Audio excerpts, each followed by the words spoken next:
The Melbourne Derby in the A-League Men's Elimination Final is underway. A huge match between two of the fiercest rivals in the competition. G'day guys, my name's Lockie. This is Coastwood Football. We are here for the live watch-along. Lineups are on the screen here. We'll have them updated throughout the match. And a really healthy crowd has arrived at Amy Park for this one. Only one of these teams can progress. Who will it be? Melbourne Victory finishing third this season. Melbourne City, what a story it was for them in the final few rounds of the season, winning consecutive games to jump ahead of Western Sydney Wanderers and claim that final spot in the top six after a pretty mediocre season by City's high standards. And now it all comes down to this match. All the hard work throughout the season. Melbourne Victory have been strong this season. They haven't lost many games at all. But they probably were hoping to win some more games. Plenty of draws throughout the season for Melbourne Victory. That was sort of the story for them, wasn't it? Two strong lineups as well. Not too many key players missing, to be honest.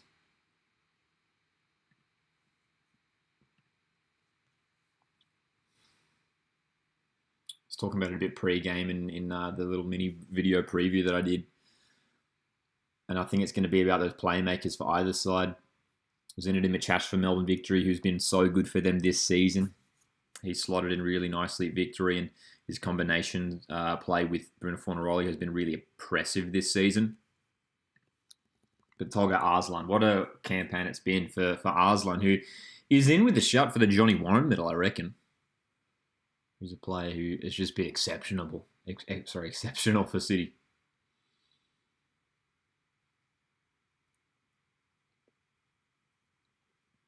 Three Melbourne derbies, of course, throughout the regular season. Two scoreless draws.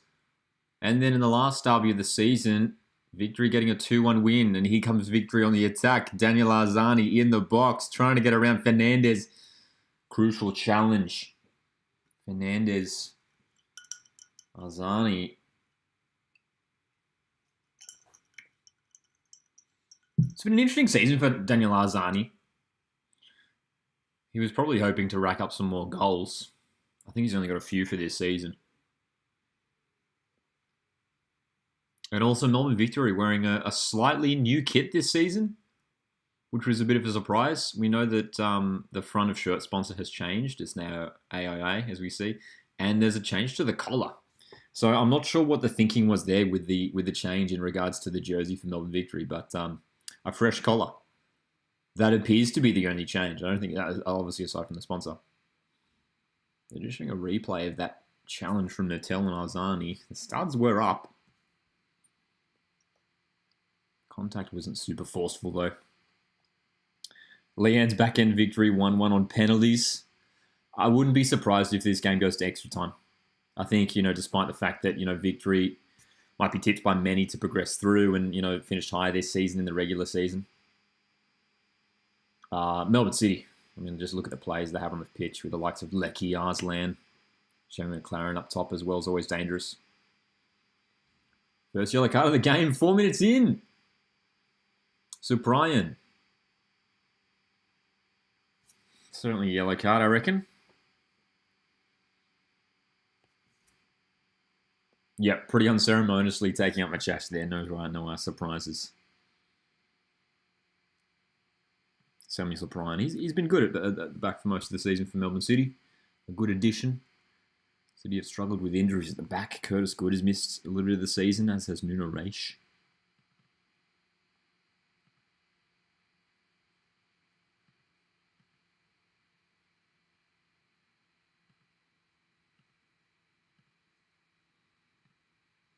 So, set piece opportunity for Victory. Jakey Brimmer's over it. Delivery is low and away by Machach has flicked it away from his own teammate's delivery. Melbourne Victory looking to get on the front foot early here in the derby. Of course, Amy Park, the same venue where we saw the A-League Women's Grand Final be played yesterday. We were live for that one as well. Congratulations to Sydney FC, being crowned A-League Women's Champions for 2024.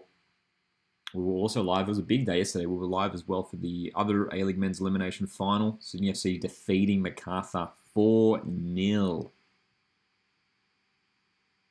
So the Sky Blues are through to the semis. And one of these teams will be going through as well.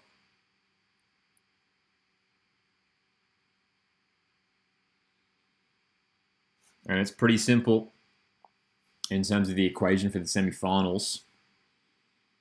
If Victory win, they'll be going through to take on Wellington Phoenix, hosting the first leg next week. But if City win, City will be going through to take on the Mariners, who finished first. And that means Sydney FC would have Wellington Phoenix. We saw in the post-match interviews last night with Sydney FC attacker Robert Mack, he was asked who he'd prefer to face in the semi-finals, and I think he mentioned Mariners. Sydney FC do have a good record against Mariners this season. 2 games, 2 wins in the A-League. That's right, Leanne. Yes, 2 a.m. for the Mariners AFC Cup final. We are very excited for it. What a day. We're repping the Mariners tee. Got the Mariners t-shirt on, of course. It's technically game day over in Oman where the final's being played. Arslan with a bit of space for City. What can he do? Cutting inside. Still going Arslan. He's going to shoot, and it's cannoned into the head of Miranda, and play's surely going to be stopped here. The medics are going to come on here and just check on the welfare of Roderick Miranda, who has copped that shot straight to the head. Portuguese centre-back. Hopefully he's okay. He's sitting up. Newcastle Jets winning next year. Hey, we'll see how they go. Hopefully, look, first of all, hopefully the ownership situation gets sorted out. Fingers crossed that all goes smoothly. I do think Newcastle Jets will continue to improve next season. You know, good young players who got plenty of minutes this season, and next year we'll just keep on improving, you'd imagine.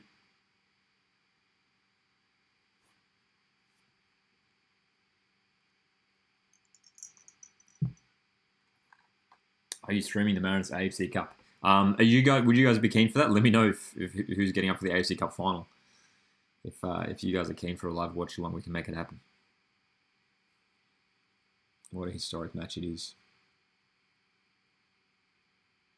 Man, he copped that straight to the head, did Miranda. Hopefully he's all right. Tough player.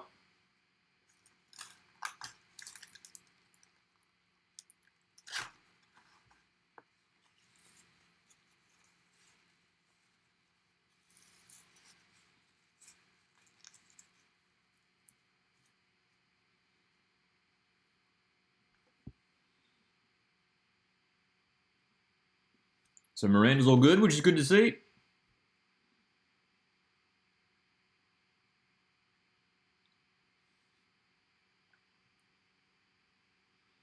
What's going on here? The medics are like taking their time to leave the field. They were like trying to say something to the refs.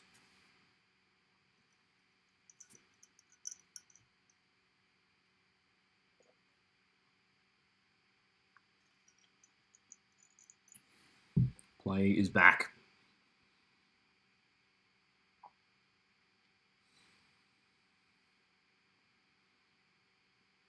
Steven Ugarkovic starting at right back once again for Melbourne City. He's been playing there for the last few weeks as well.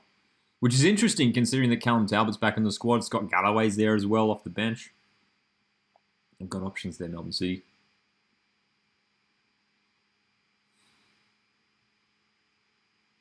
Antonis Lapane on the bench for City as well. Young options in Schreiber and Caputo as well.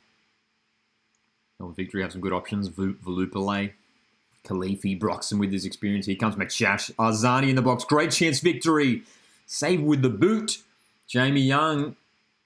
First real opportunity for Victory there. Nicely shifted forward. Machach just wrestling past Fernandez and set it up for Arzani. Jamie Young had to be switched on there.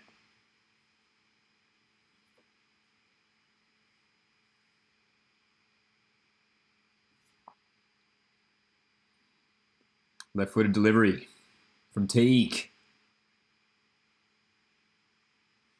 Fernandez heads away. City deal with it and can go on the counter. Jakalic has picked this up. And can he break Bryce Traore? Defenders are getting back. He's tripped by Arzani. The play is halted and the yellow card is out for Daniel Arzani. We're only 11 minutes into the game. And there's a yellow card for either side. Yeah, clear foul, clear yellow card. No complaints. No complaints. Into the back of Jakalic there.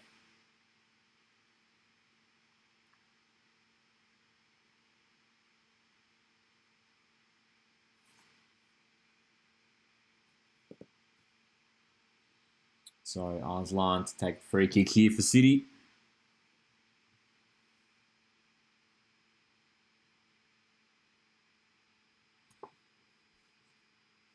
Who does he look for from here?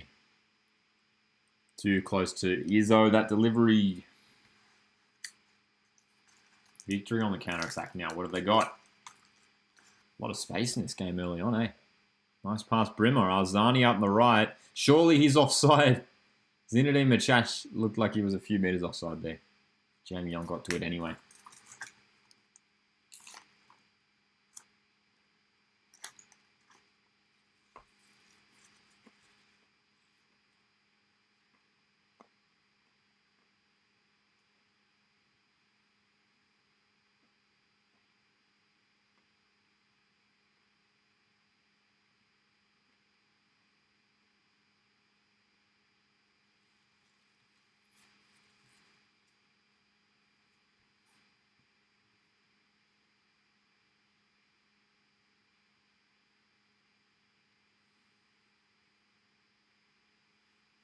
Nice pass, Fernandez down the left for Natel.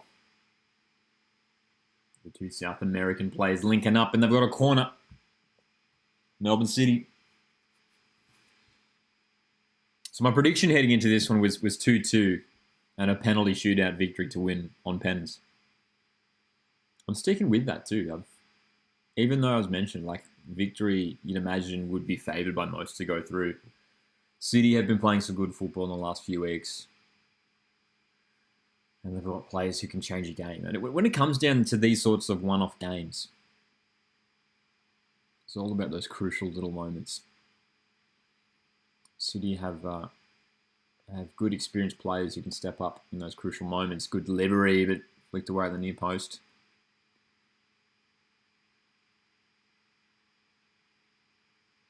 Ugarkovic sends along. Zani, that's a really poor header. City still on the attack. Natel. City building. Fernandez can't keep it in.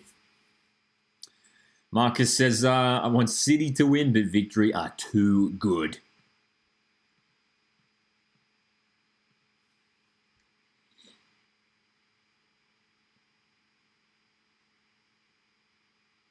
Good season overall, hey, for victory. They weren't able to catch the top two. Mariners and Phoenix were certainly the front two, the best two teams in the competition this year, that's for sure.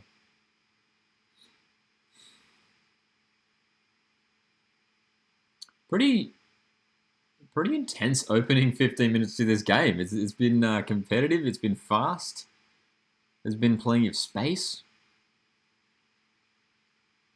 There's a real energy to this Melbourne Derby that maybe was lacking in some of the previous derbies earlier this season.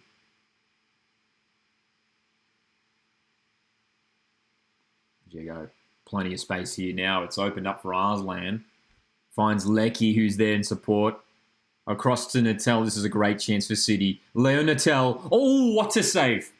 What a save. That is an incredible goalkeeping save from Izzo. Leo Natel forcing a marvellous stop from the victory keeper. Cutting in on the right. That is an unbelievable save. That's a world-class save from Paul Izzo. The reflexes, the dive.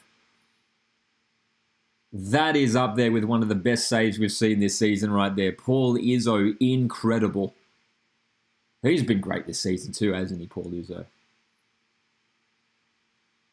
lot of sort of the when it comes to goalkeepers, a lot of the attention, and rightly so, is on Alex Paulson of Wellington Phoenix. But Izzo, my goodness, he's had a good campaign. And that save might be his best of the season. Lovely save indeed.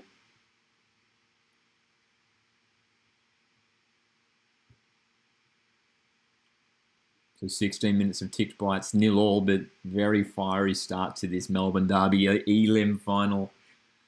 Two teams eager to keep this season alive and would love to knock out their rivals in doing so. Only one can go through. City with another corner here. McLaren is close to the keeper. So Prian's in there. Curtis Good's there as well. Victory clear. Out wide for Zaprian, who feeds Fernandez in behind, keeps it in. Oh, that's got to be a handball. That's got to be a handball. It's a penalty. It's a penalty. Correct call for me. Pretty clear.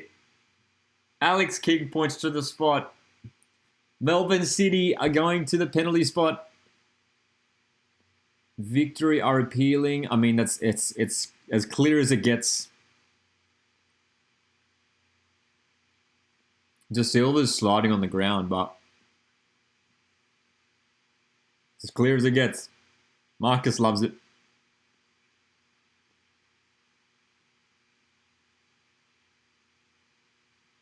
Yep. No clear and obvious error there either. No reason for VAR to get involved. The ball has struck the hand and the penalty decision is made. Absolutely no reason why VAR should be getting involved here. VAR is only required for clear and obvious errors. There is no clear and obvious error there. The arm is away from the body of Damien De Silva, and it strikes the hand.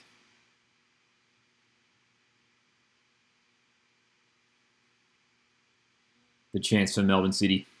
Who's taken it? Is it McLaren? Or is it perhaps Arslan? So Paul Izzo made one of the greatest saves of his life moments ago. Can he stand tall to deny Tolga Arslan?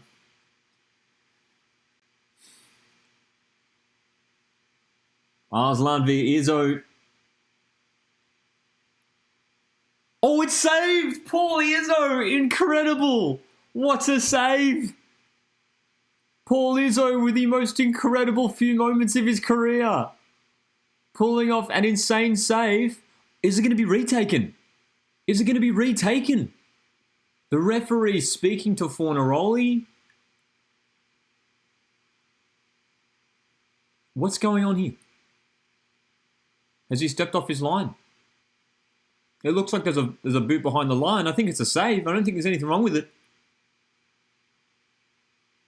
What a stop. Paul Izzo, incredible. It wasn't a bad penalty at all. But Arslan kept it low and hard, and Izzo kept a strong arm. So it's not being retaken. I don't know what the Victory players were upset about there for a second. Everything's all good. Wow, what a moment. Victory are going the other way. On the counter now, Falami. Fornaroli, Falami's taken out. It's a free kick. Surely that has to be a booking. Surely that has to be a yellow card. It's offside. It's offside anyway. Wow, what a frantic start to this game. We're already 20 minutes in. It's flown by. Paul Izzo with the save of his life in the Elimination Final. What a stop. It's one of the most incredible penalty saves we've ever seen in the A-League. What a strong right hand from Paul Izzo to deny Arslan. That was a strong penalty too. There was some power behind it. We're only 20 minutes into this game, and it's going to be hard to replace Paul Izzo as player of the match, but here comes McLaren in behind once again. Traore has to clear. Offside flag is up again. This game, the intensity levels are skyrocketing. This is an electric start to the Melbourne Derby. McLaren was well and truly offside. Wow.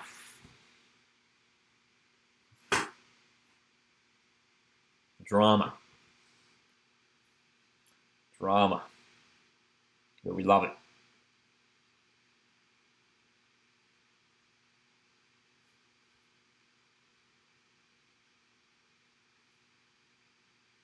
Melbourne City on the attack once again. Oh, decent delivery away by De Silva. It's going to fall for Leckie, who drives it straight at his own.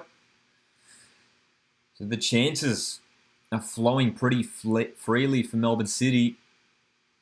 A little bit rattled victory, but that penalty save from Izzo is going to give him a massive boost. Just for the team morale. G'day, Sam. Good to see you here. I'm going well. Excuse me.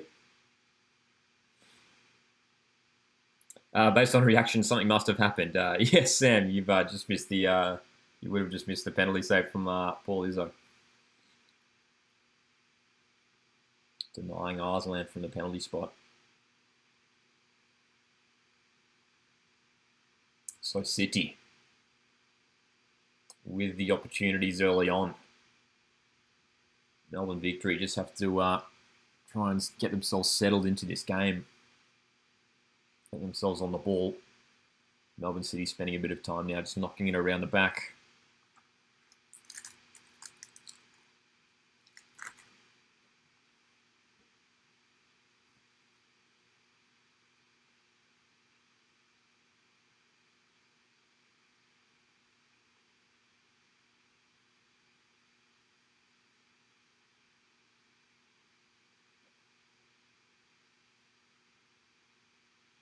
Fornaroli's pressing here.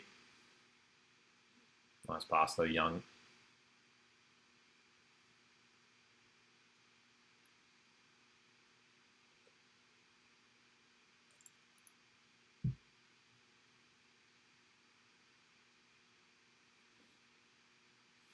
Wow.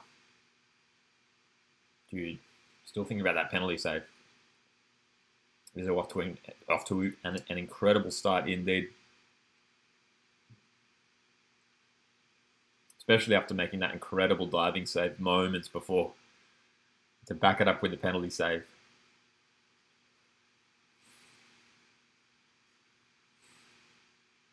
At this rate, it's going to be hard to beat him. Could well be 2-0 to Melbourne City already in this game. That Paul Izzo, sometimes goalkeepers just play at another level. And Paul Izzo is stepping up today. That's a corner. Well done, Fernandez. Really nicely done. Arzani didn't really set up his body well to defend that ball. Corner.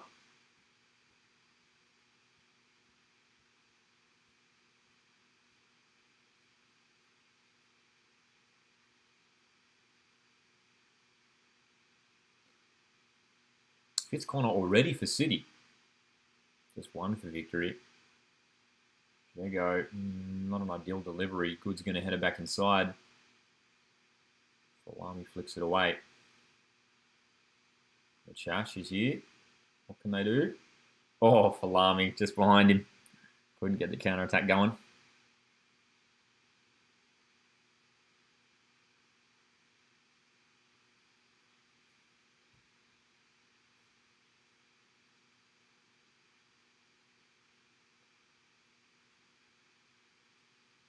Good defending from De Silva. Good season from Damien De Silva. His second season in the A-Leagues. His partnership with Roderick Miranda has been really solid for most of the season. Izzo off his line. Looked like he had one boot behind the line, which is enough, isn't it? Is that right? I'm no goalkeeper expert, but on the replay it looked like he did still have that one boot behind the line. I could be wrong. Someone correct me if I'm wrong. Whether you have to have both feet or just one behind the line.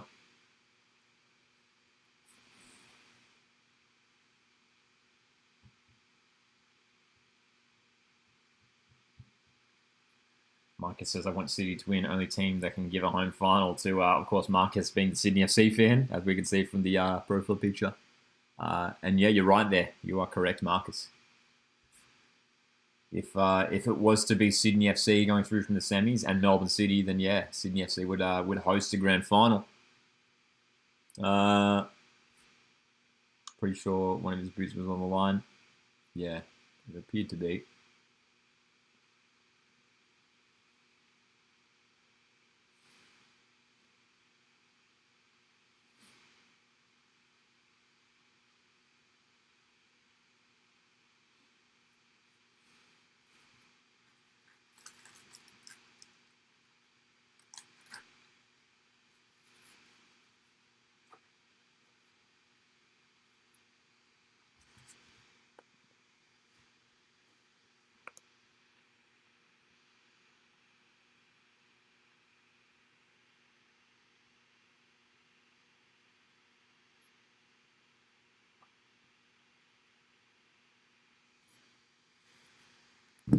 Arzani, right wing.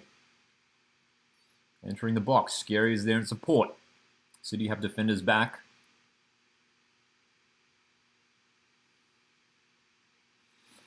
Arzani still. The Brimmer. And it breaks down pretty easily. City are going to spring forward again. Great chance here for City. Yakalish is out on the right. Arslan goes for him. Yakalish. Terrible cross. What was that? He had like 3 plays to choose from there, and he missed all of them.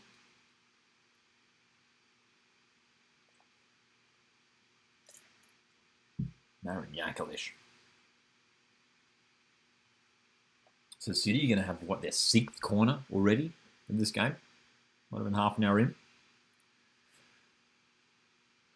I've looked more dangerous going forward, Melbourne City, so far. This game's flown by already. It's got a great energy and pace to it.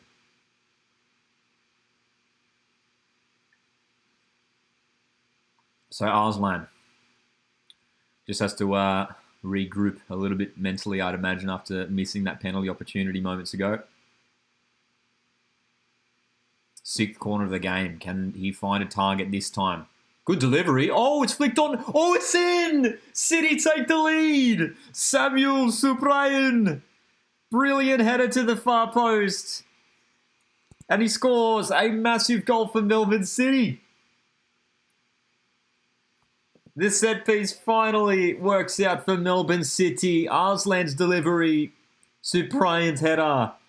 Melbourne City take a deserved lead. Marcus loves it. Brandon's not happy. Lovely header.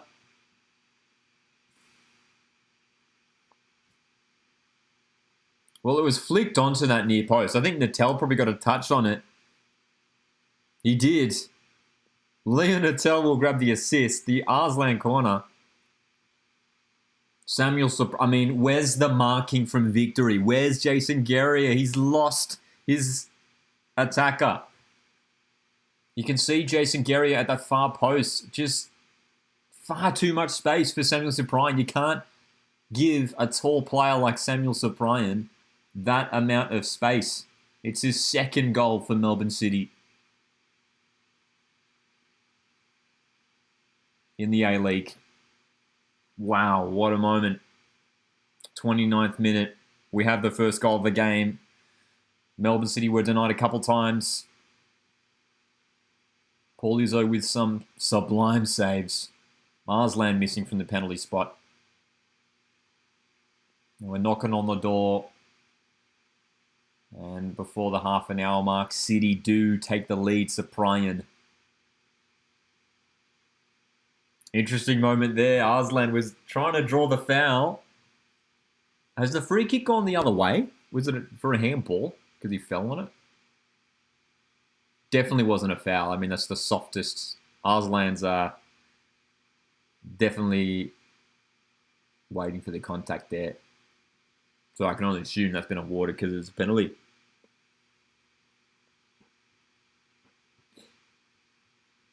I'm back in victory on pens as well. Yeah, Brendan. I'm back in victory on pens. That was my midweek predictions video. I said 2. I think I said 2-2.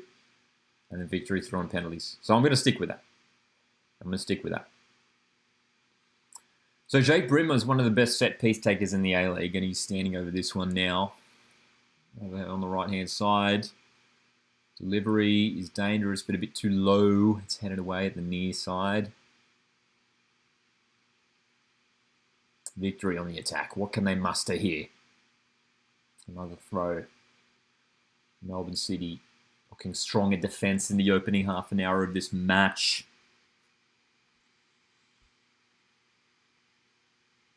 Yeah, I've heard about that haymarker. So I think we are talking about it a bit last night in last night's stream as well.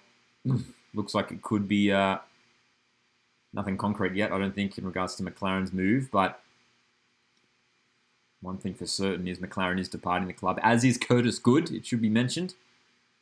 Curtis Good, after spending many years at Melbourne City over his career, is departing the club, which is a big loss. Curtis Good playing in centre-back tonight. Great move by Arzani. Great chance here for victory. Machach! Oh, what a block. Steven Ugarkovic on the line to deny Machach. What an opportunity. What a move by Arzani. Poor defending from Fernandez and Steven Ugarkovic. Well, you could say he was just at the right place, right time, but he stuck his leg out a little bit just to get the block away. Zinedine Machach, you thought that was going to ripple in the back of the net. Arzani's delivery from the corner. Away by Young, not the most confident punch. He clashes with Jason Guerrier in the box. The game is playing on. Guerrier's back to his feet, so he's all right by the looks of things. And they'll go out for a goal kick. Dude, this game is at another level. Just the intensity of it feels like a real finals match, which is great. It's great because last night's Elimination Final certainly didn't feel like that. And whether the red card last night in the first half ruined the contest, you could probably make an argument for that, that's for sure. Sydney cruising to a 4-0 win over Macarthur last night, but this game has a different sort of energy about it. City already with the lead. Victory looking for the instant response.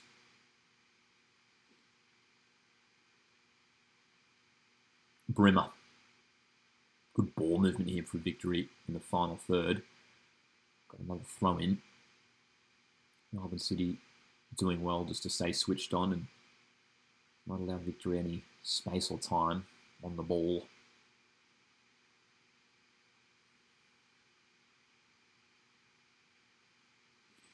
I'm not sure about Curtis Good, Marcus. I mean, we'll see.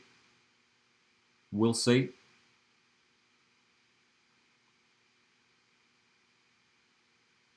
Raleigh trying to get away from Good.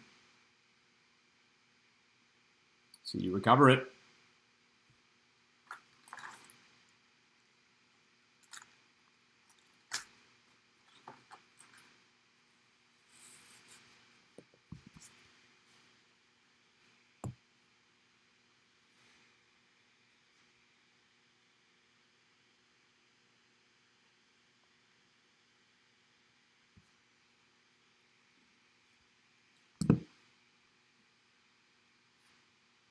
I can't get over how fast this half of football's gone, man.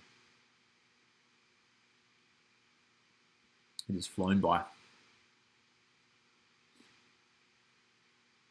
Really got just over 10 minutes before half time.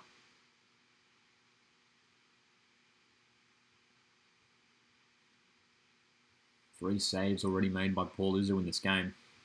One being a penalty save, of course.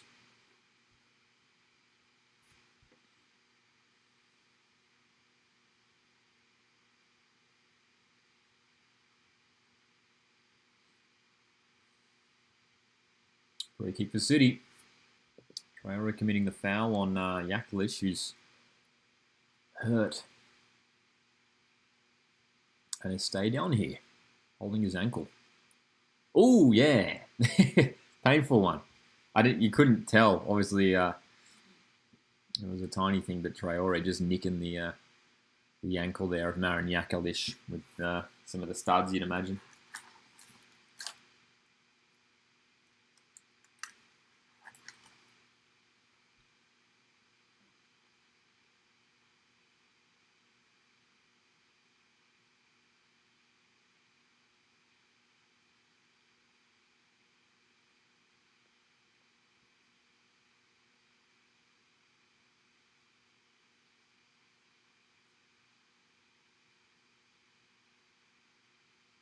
Nice flick pass there by Arzani. Machach running onto it. Does well to hold on to possession as well. Arslan's going to... Dude, totally unnecessary. Arslan going for the spin move there. Oh! Now what's happened here? Machach. There's a bit of push and shove as he collected the face there of a City player. There's push and shove. There's grabbing of the shirt. Cyprian involved. Zinedine Machach is involved here. Leo Natel is down on the ground and holding his face. Oh my gosh, what has happened here?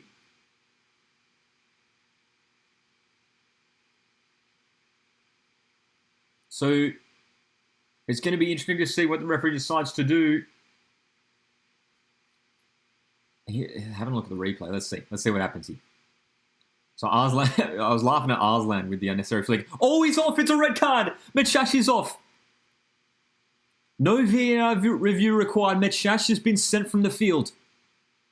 I'm going to be honest. I didn't see what happened. I did not see what happened, but Machach is off and he's not complaining. He hasn't said a word. He's walking straight off the field. Victory are down to 10 players. We saw it last night. Here's the replay. Let's have a look. Well, Machach has left a boot in on Natel there. I tell you what, that looks intentional. It looks intentional. It looks intentional. He's trying to hide it, but look at the way he sort of reaches. He's stretching the leg out towards Natel's face there. He's tried to hide it, but that looks intentional. My goodness, what a moment. So disappointing to do that to your team. Zinedine Machach with an awful moment. James Jago's picked up a booking for who knows what. I don't think you can have any complaints there. I mean, you lash out with a boot towards a player's face.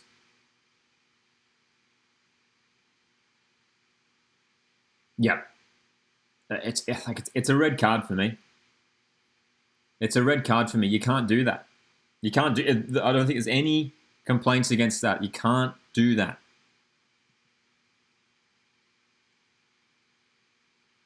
It's dangerous. It's silly, and it could well cost Melbourne victory. They are already down a goal, and now they are down a player. It is a massive, massive moment in this match.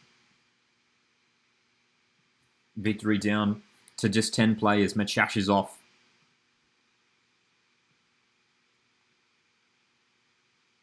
McLaren's surely offside there. Yes, he is. Dude, this half of football has had absolutely everything. It's the complete opposite in terms of the energy and intensity compared to last night's Elimination Final. It's just been at another level. Wow, a penalty save. Then City do get the goal through Cyprian. And then an incident involving Zinedine Machach. I mean, what is he thinking? I mean, that's the question. What is he doing in a crucial match like this? Your team is down by a goal, and you do that.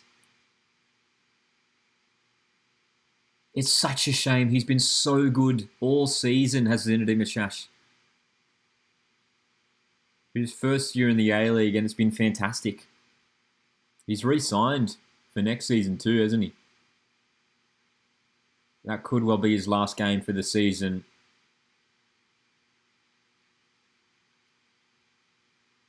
This is a mammoth test for victory now. We have to do it without their star playmaker, Zinedine Machach. So they're essentially playing, as we can see here, more of like a 4-4-1, if you like. Arzani and Falami will look to join Fornaroli on those attacks. So another yellow card here. Yakalish picking it up. He's made the foul. Bruh.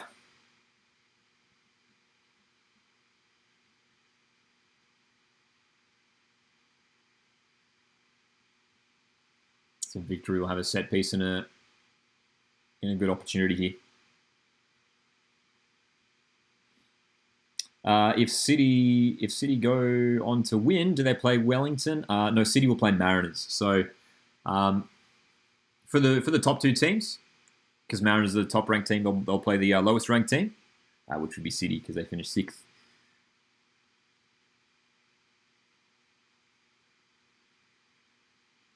If Victory were to win, they would go through to take on Wellington. That's correct, Marcus. There, yes. So City would play Mariners. Set piece delivery for Victory over the bar. Damien De Silva got the contact on it, could not keep it down. That's right. Sydney would play Wellington as it stands.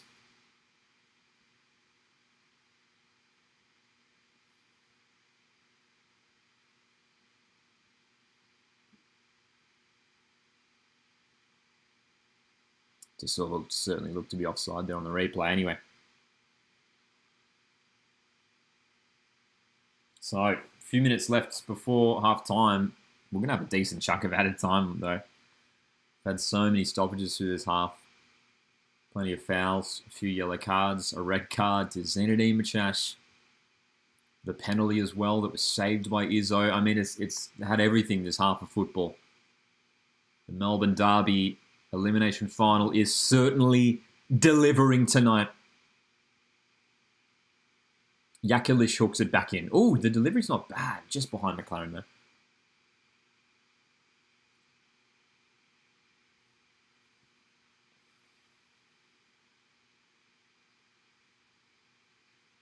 Oh, Fornaroli with an ambitious long field pass. Crossfield pass didn't quite work out.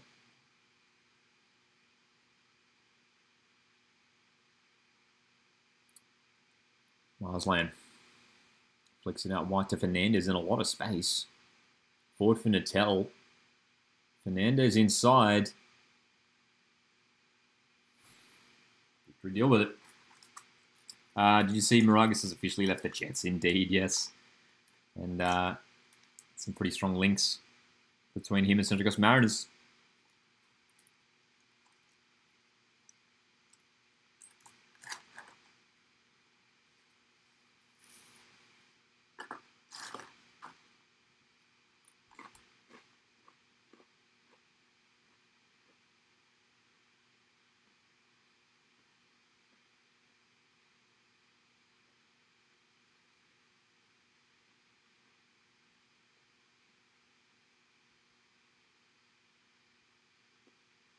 Arslan, shot blocked. Delivery towards McLaren, away by Guerrier. No foul there, surely not. Fornaroli's just fallen over there. 1 minute to go before added time. Newey just says, I'm a Liverpool fan. Hope we can beat Spurs in the morning. I think Liverpool will get the win too. Spurs haven't been in good form.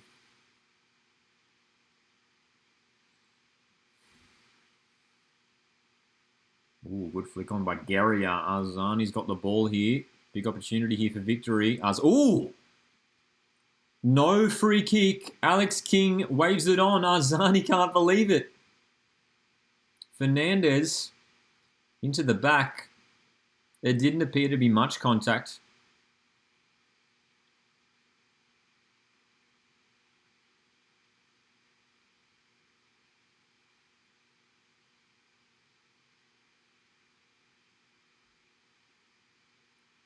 Was that 10 minutes added? No, 8. I thought it said 10 for a second.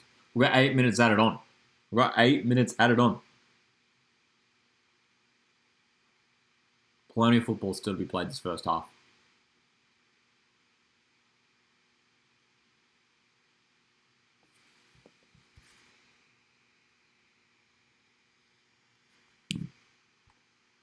Fernandez. Can't find his teammate. Ball stays in play. Arslan. Good pass to find Lecky in the centre.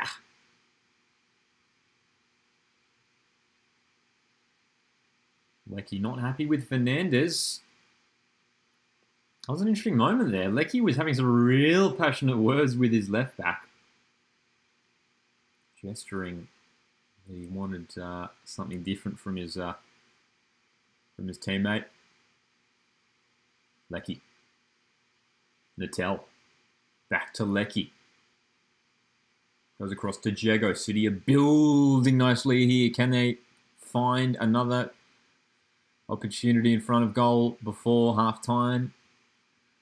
A second goal. And all of a sudden, there is an absolute mountain for victory to climb in the second half of this elimination final. Fernandez under pressure. Bit of a collision with Fernandez. City still have it. Lecky can't find a teammate. Poor pass inside the box. It's gone straight up and down though, and it's going to fall for Fernandez. You can't control. McLaren, Arslan still there. So many defenders in the way too. Oh, across the face. That'll be a goal kick.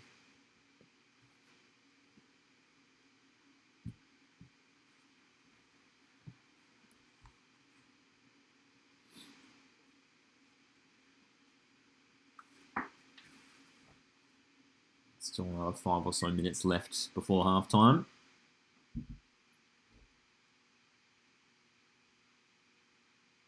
Melbourne City. They are the one with all the chances in this first half. Samuel Cyprian scoring the goal for City.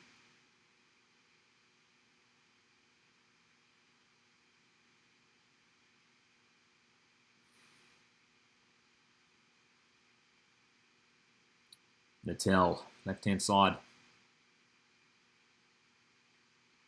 Arslan. Away by Geria. Victory defence dealing with things so far. At least when it comes to open play.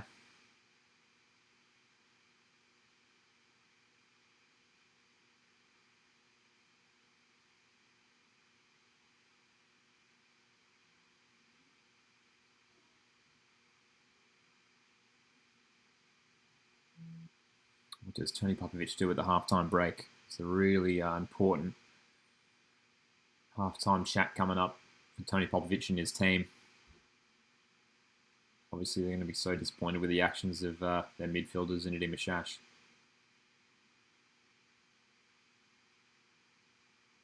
Plenty of substitutes to bring on if they need them. A lot of space here for City to drive forward. Where's the midfield for victory? It's Natel in the box. He's striking, and he's forced another incredible save from Paul Izzo. Well, victory might be down to the scoreline, but Paul Izzo is having the game of his life. A penalty save and 2 fantastic diving saves. Well, Melbourne City are in cruise control right now. They're creating chances left, right, and centre, and victory are just trying to hold on, keep it to just the 1 goal to give themselves some sort of an opportunity in the second period. Another corner. What is it? It's like corner number 7 or something? Maybe 8.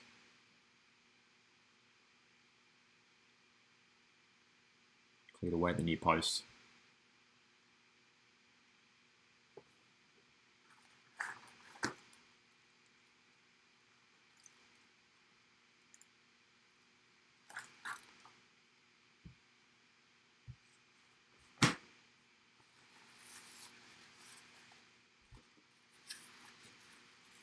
Three minutes to play. 8 minutes added on.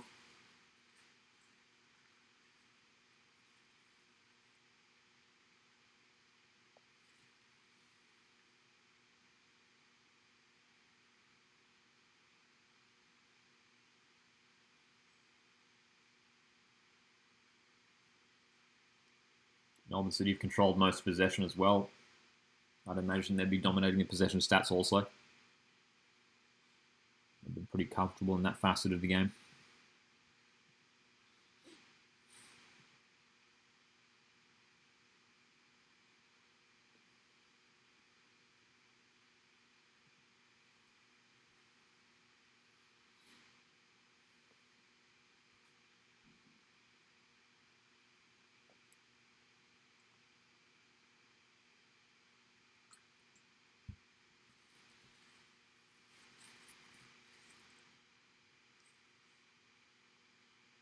A really intense match up to this point too.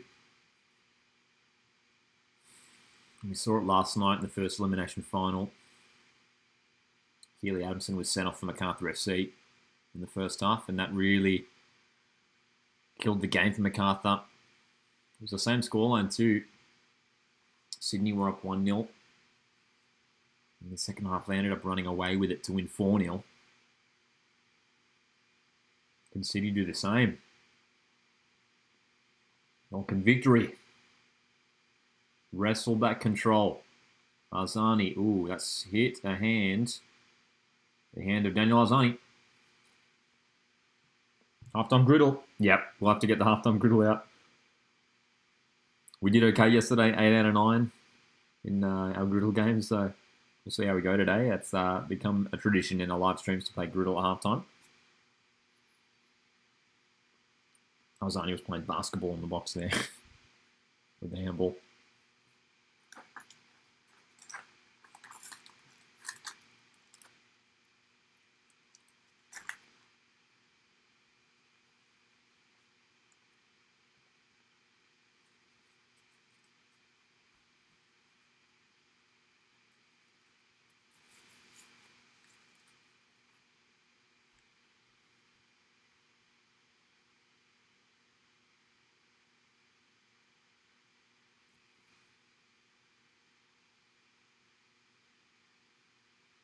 Coolly done, Miranda. He was under pressure.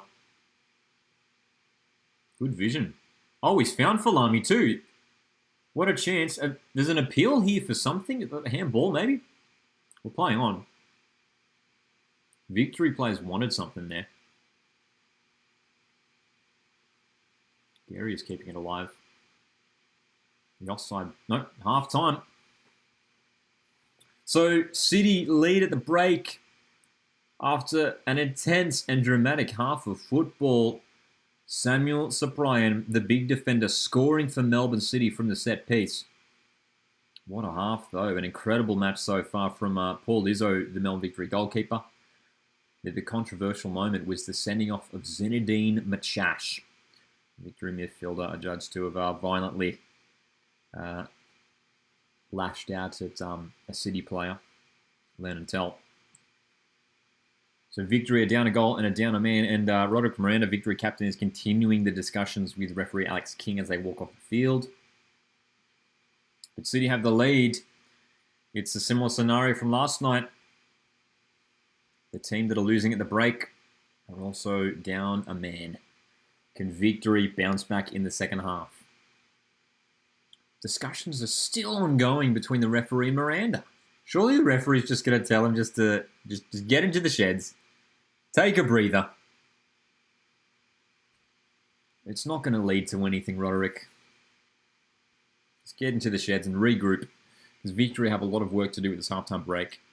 Tony Popovic has got some headaches here to try and put the strongest team forward in this second half to try and get themselves back into this contest.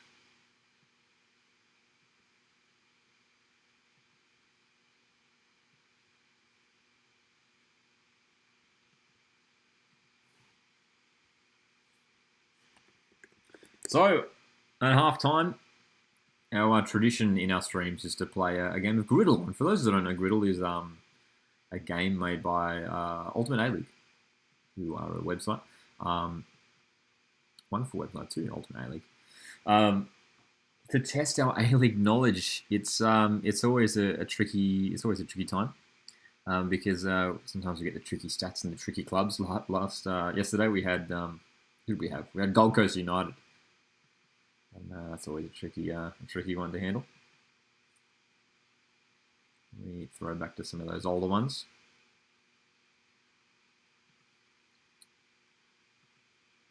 So we're going to pull it up here. And let's have a look here. We're going to resize it on the screen, so just bear with us for a second. Players who have scored a hat-trick, I see there, are players who have won player of the season at their club. Perth Glory is one of our clubs involved. We've also got Melbourne Victory there. If you've played Griddle today as well, you can play at griddlegame.com. If you've played Griddle today, feel free to drop your score in the chat. How'd you go? We've got Western Sydney Wanderers in there as well as Melbourne Victory. So we're going to give this a go today and see how we go. I generally like to start with the easiest. Sorry, with the hardest squares, and then go from there. So I'm looking at those top two, the top left and top middle. Scored in a penalty shootout and also scored a hat trick. Well, there's heaps of plays we can go for there.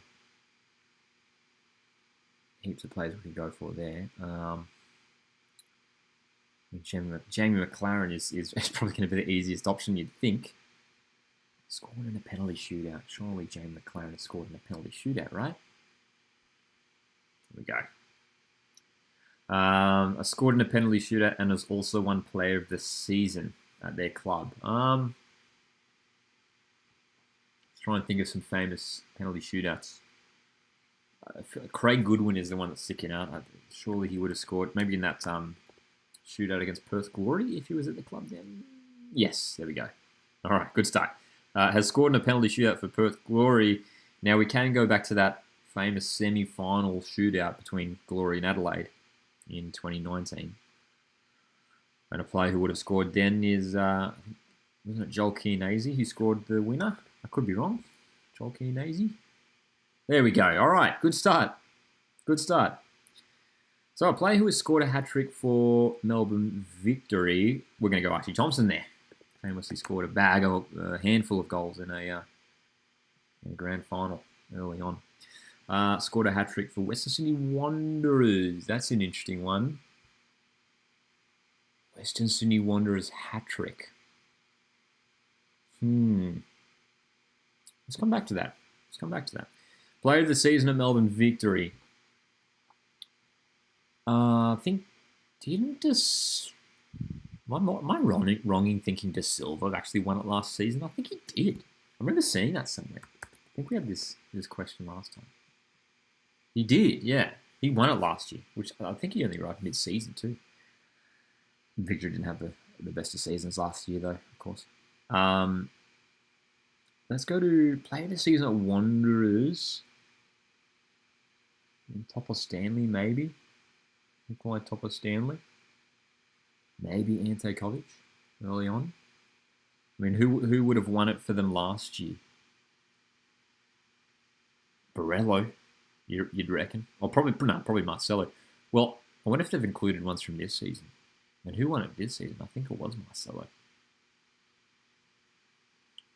But would Marcelo have won it last season, or was it Borello? I'm trying to think of other players who would have won that award. Nikolai Topper Stanley feels like a pretty safe choice, though. I'm going to go for him. Could be wrong. Hey, we got it. He did get it. Scored a hat-trick for Western Sydney Wanderers. Now, this is an interesting one. There's no one that's really springing to mind. I can't really... No Wanderers hat-tricks are sticking out in my imagination, in my brain. Wanderers hat-tricks. I'm pretty sure Borello didn't score a hat-trick last year. Just think back to some of Wanderers' great strikers. Maybe Tommy Urich. Maybe I'm going to go Tommy Urich there. Some other names were floating around my brain, but Tommy Urich. Maybe? No? Okay. I'm interested to see what the answers are going to be for that bottom left one. Looking for players here who have played for both Melbourne Victory and Perth Glory. There's a billion. We're going to go for Jason Guerrier, who's on the field tonight.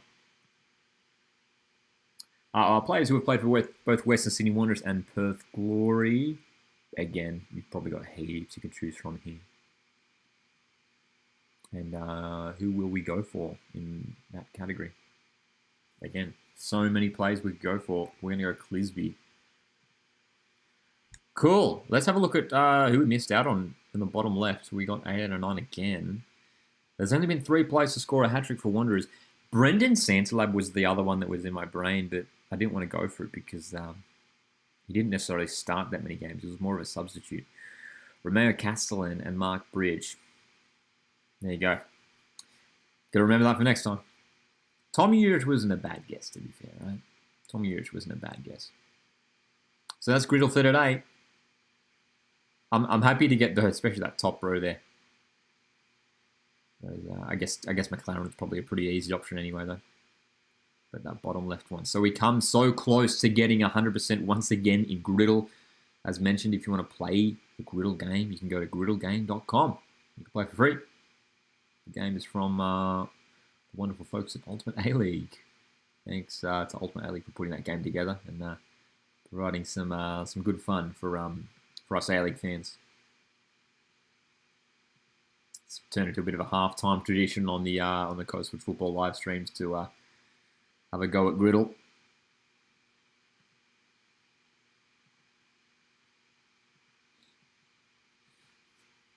So, second half is around the corner in this Melbourne Derby Elim final.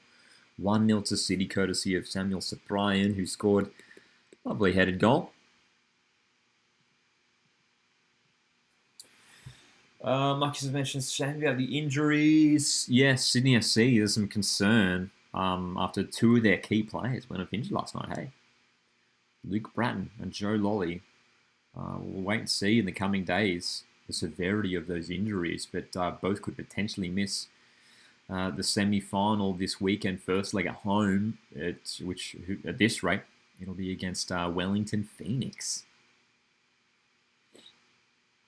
Boston's also says that Hope City win the derby. G'day, Michael. Thanks for jumping in the chat. Says hello and go City. Michael, I'm sure you'll be happy with how Melbourne City are going so far. Definitely the stronger of the two sides so far this contest. Looking pretty good so far. And you'd imagine they're well positioned to hold on from here. But of course, nothing's impossible in football, as we know.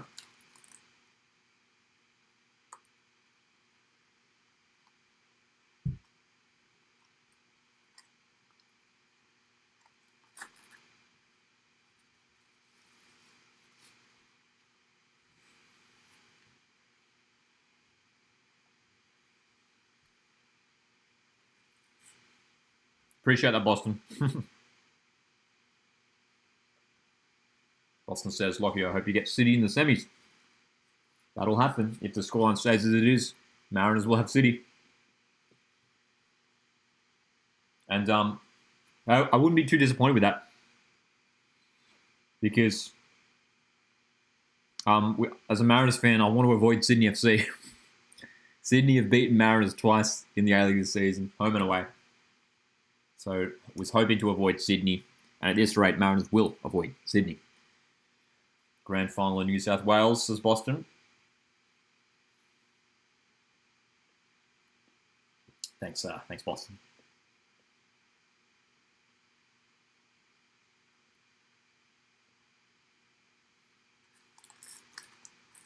So it'll be interesting to see whether Tony Popovich chooses to make any substitutions at halftime to tweak the setup tactically.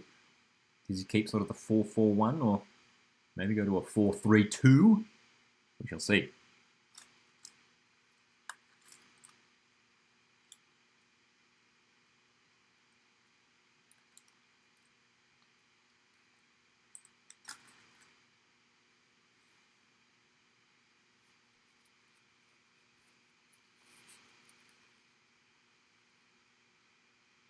Are you there, Boston, at the final home game for Mariners?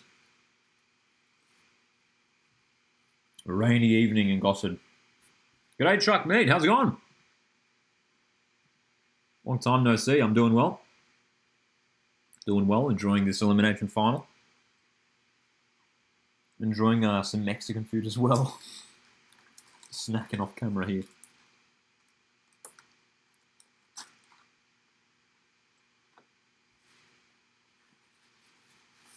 Cinco de Mayo, so it's what? That Mad Max, it was like, get one burrito, get one free. How to jump on that. Michael says, interesting to see if there is a City v Mariners rematch final. Yeah, at this rate, we're getting it. If it stays like this, that'll be the semi-final. So a rematch in the final series between Melbourne City and Central Coast Mariners. So that'll be interesting.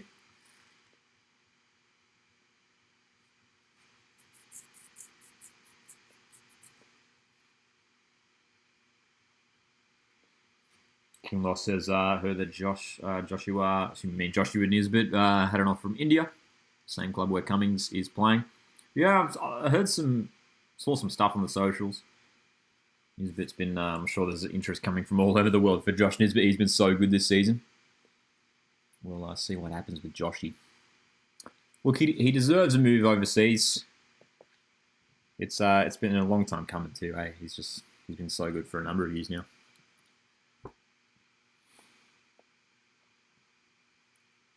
Sydney scoring 11 goals in the last 2 games, says Chuck Mead as well. Yeah, man. They're terrifying at the moment, Sydney FC. I put out my video review last night from after the Sydney game. And I said Sydney FC are scary good. They're playing with confidence. They're scoring goals. They could be a scary team in finals.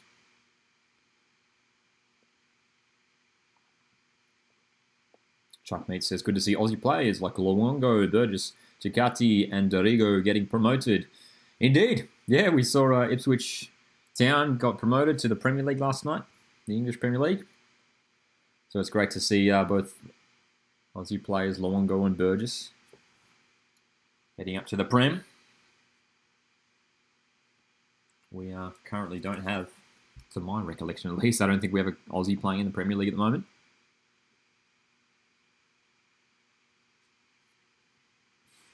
A couple of years ago, we had both Matty Ryan and Aaron Moy was there a few years ago. It's all great to have. It'd be great to have some Aussies back in the Premier League. Hey? Boston says went down to the Sydney Cove March. It was exciting and intense. Yeah, dude, the Cove looked fantastic last night. We were doing a watch along for that game as well. This is our 3rd watch along for the weekend. We've done a watch along for all the 3 big finals matches. The women's grand final yesterday. Sydney v Macarthur last night, and then this is the final one for the weekend.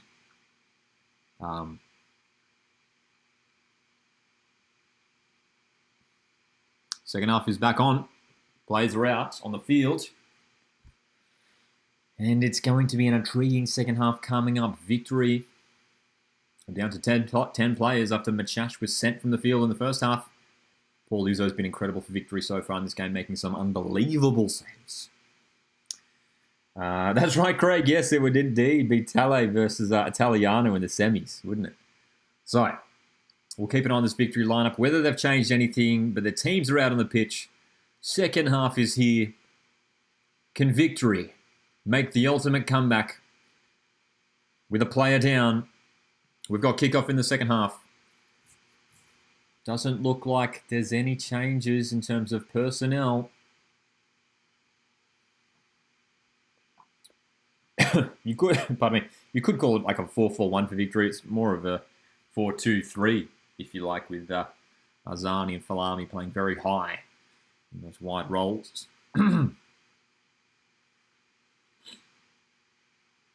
Michael says you could probably cut the tension with a knife at Amy Park. It's been a great game, hey? Really intense, very competitive. Boston says come on City. Leanne says come on Victory. An early knock to Jake Brimmer here, who's just slow to get to his feet.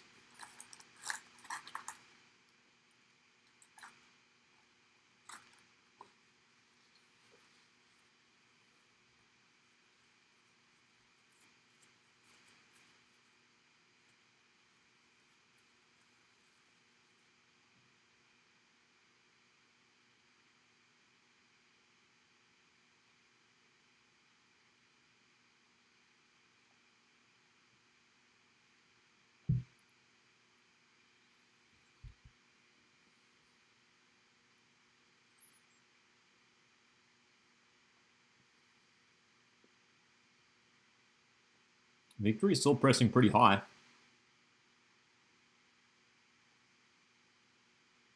A lot of space here, though, for City. They've broken past that initial press.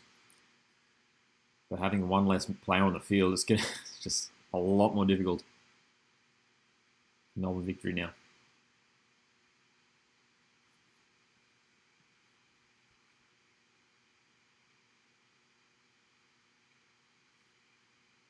City looked really, really dangerous in that first half.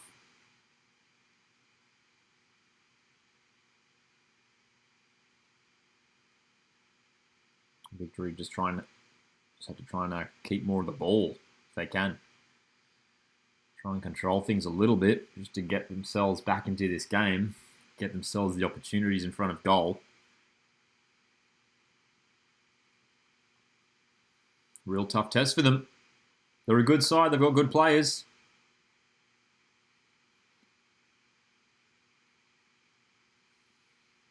Can their passionate fan base urge them on for the ultimate comeback?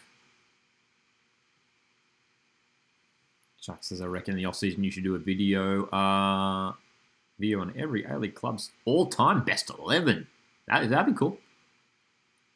I'd take a bit of research too. Hey, there's some fantastic players who've obviously played in the A-Leagues across the last couple of decades. So that'd be fun though. It was a fun idea.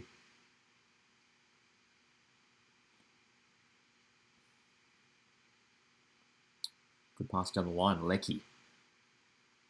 He's sort of got a free roll to drift across the field. He's found Natel, who's going to shoot. Oh, across the face of goal.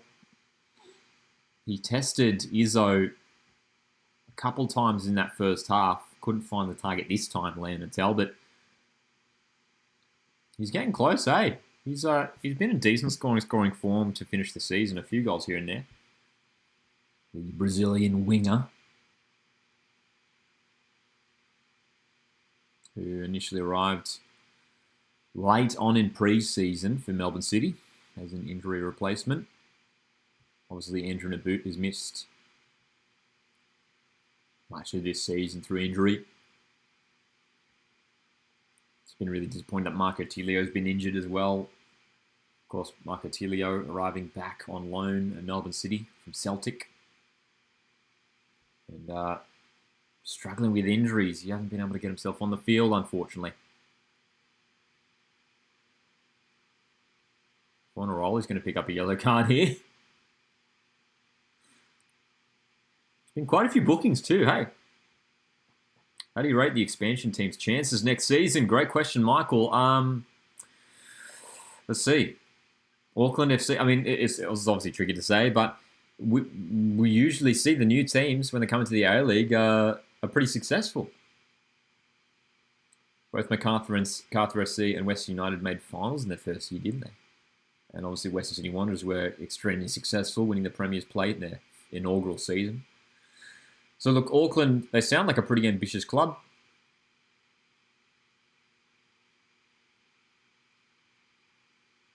So I'd expect Auckland to do well. And, you know, social media rumours are linking them with some pretty high-profile names. Obviously, the Canberra club hasn't been confirmed yet for the men's competition, so we'll see what happens in that department in regards to Canberra. Hey.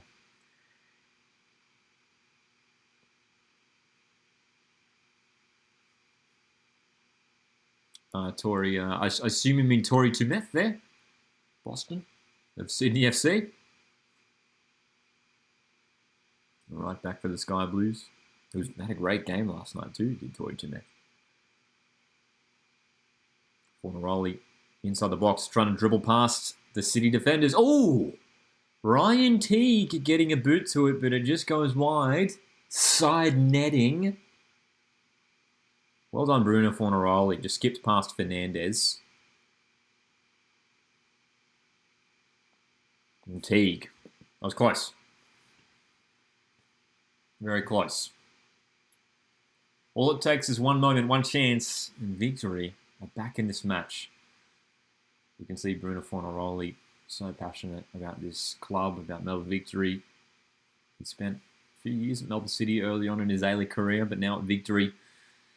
Fantastic season for Victory as well, especially the first half of the campaign, scoring goals left, right and centre for Victory, and it earned him a call up to the Socceroos Asian Cup squad.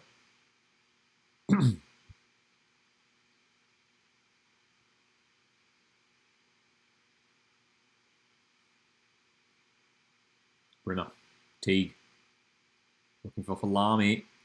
Bit of a mix-up at the back of City. It's bounced out to Arzani on the right, who's got Gary in support. Uses him. Back for Azani. Delivery isn't great. Away for a victory throw. She came over a few times and said, "Your passion is very good." Love that, Boston. Chuck Meat has dropped his all-time Sydney 11. Love it. I'll have a quick read of that at the next stoppage of play. Chuck Meat, love it. Miranda sends it out to the left for Traore. Victory with a nice little passage of play here. They've pushed City back. Melbourne City have looked pretty solid defensively, though, so far this game. Victory have struggled to create too many clear-cut opportunities. Brimmer. Falami under pressure. Oh, no foul. Now, Gary has stopped there. He thought the whistle was going to be blown, and City can spring forward. Natel. Leckie. Matthew Leckie slowing down the attack a little bit here for City. It's a really precarious position here for Melbourne Victory because they obviously want to get this goal back. They're going to be pushing so hard to keep their season alive, get the goal, to get them back into this elimination finals, this knockout match. But if they leave themselves exposed to the back in doing that, in chasing this game, if they leave the spaces at the back and City punish them and score a second, it's almost game over. So you have a corner now too. Let's have a look at Chuck Meat's all-time Sydney FC 11. Redders, Grant, Wilkinson, Yerman, Zula, Corica, McFlynn, Ninko, Holosko, Bobo, Brosk. Long-range shot goes wide. Very nice. I see ADP, Alfie, Mizieski, Ryle, Caceres, Lolly. Great team there, Chuck Meat. It sounds like a very strong all-time Sydney starting 11. And with the bench as well.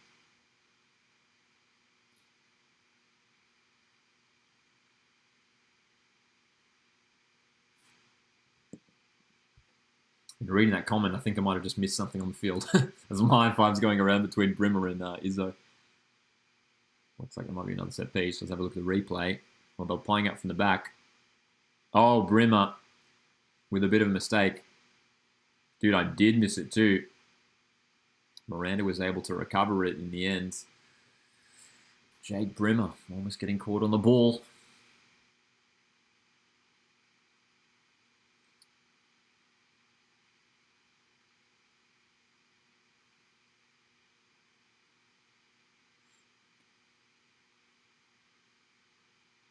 Ten minutes into the second half. 1-0 to Melbourne City. Couple chances for either side to open up the second half. Melbourne City pushing forward now, looking to find goal number 2, which may be enough to send them through to the semi-finals against Central Coast Mariners, the premiers.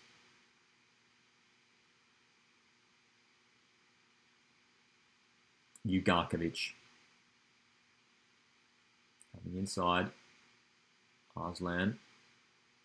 I'll get it through for Natel, but won't find him. Marcus's all-time Sydney 11. Redmayne, Grant, Wilkinson, Boyce. Geordie Boyce. Zulo, Brosk, ADP, Ninkovic, Bobo, Lafondra, and Corica. Love it. They've had some fantastic players over there. In history, haven't they, Sydney FC? Oh, nice backheel from Arslan. The cross. Oh, over the bar. Great chance, McLaren. Did well with his movement to get into the space. And he was well picked out by Fernandez. Just over the crossbar. The delightful play from City, though. Like the backheel from Arslan. And the delivery from Fernandez was good. And McLaren wasn't too far away from goal number 2. Marcus says, great to see Tobin last night walking comfortably. Yeah, I mean, it was great to see Tobin, obviously, front and centre in the celebrations last night for Sydney FC. Obviously, she sadly picked up that ACL injury in the first round of the A-League women's season last year. Ooh, a bit of a slip here from De Silva. Might open the doorway. Arslan's gone for a shot here. And it's the wrong choice because Just didn't quite get the right contact there. He was inspired from by Terry Antonis earlier in this season. Of course, we think back a couple months ago when Antonis scored an incredible goal from halfway against Western Sydney Wanderers. Traore, forward pass to the feet of Arzani. Arzani's going to lose it. Struggling a little bit, Arzani. I'm not sure what it is, whether he's carrying a knock or something, but there's a few times that he's just lost out. A little bit loose in possession. We know the talent and quality that Daniel Arzani possesses. Not quite working out for him here tonight.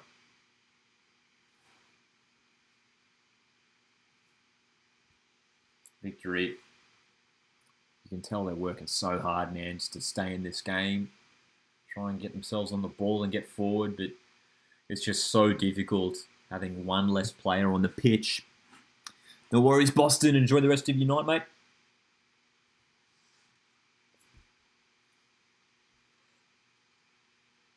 Yakalish finds McLaren in the box.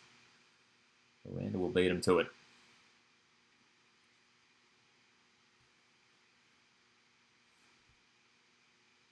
As we approach the hour mark, no substitutions yet for either side. A red card to Machach in the first half, reducing Victory to just 10 men. Cyprian scoring the goal for City in the first half as well. Melbourne City would love a second here just to settle things, just to give them that 2-goal buffer.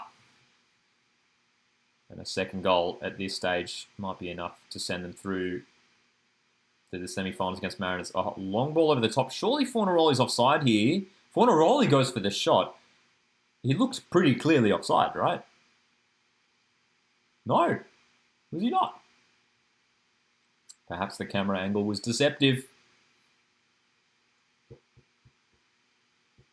Okay, no, I was wrong. He was onside. Yeah. Camera angle was deceptive. For Fornaroli, I mean, that would have been an incredible goal if he scored from there. I can't even tell. Trying to get around De Silva. Well done, De Silva. He's going to go out for a corner, and De Silva's not happy with something. Yelling at the referee.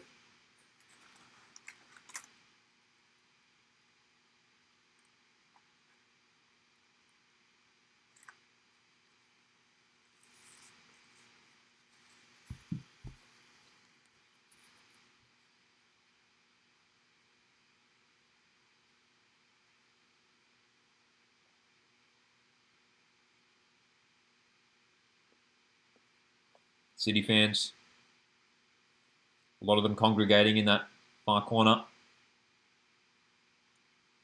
Set piece delivery. Ooh.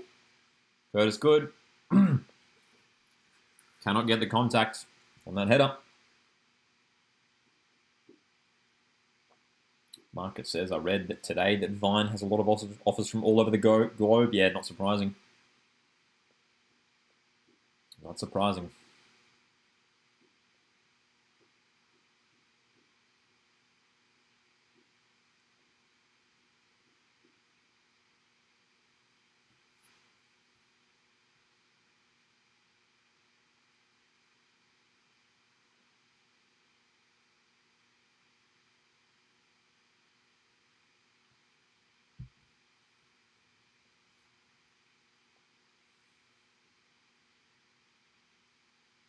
We've passed the hour mark in the Melbourne Derby Elimination Final. City holds a slender 1-goal lead. Victory have one less player on the field. Red card to Zinedine Machach. No substitutions made up to this point, but we can surely expect some soon. Both teams have been working so hard in this match. A lot of energy expended. Oh, nice little dummy from Arslan there. He was under pressure from Arzani. Tolga Arslan for Melbourne City, driving forward. Fernandez with the delivery, looking for McLaren. There it is for Natel, who shoots. It's blocked by Brunner. Jago on the follow-up. Arslan goes for it as well. It's going wide. Ooh. Chuck Meat grades every A-League club's regular season. Good to see Mariners getting an A+. What have you given your Sydney FC there? B+. A for Phoenix. Looks pretty good, Boston. I feel like F for Wanderers is a bit harsh. They were in the top 6 for most of the season.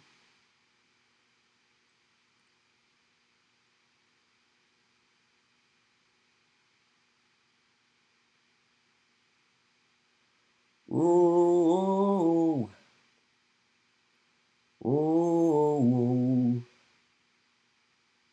Lecky. City have a lot of space in midfield here. They've had too many players in midfield in victory tonight.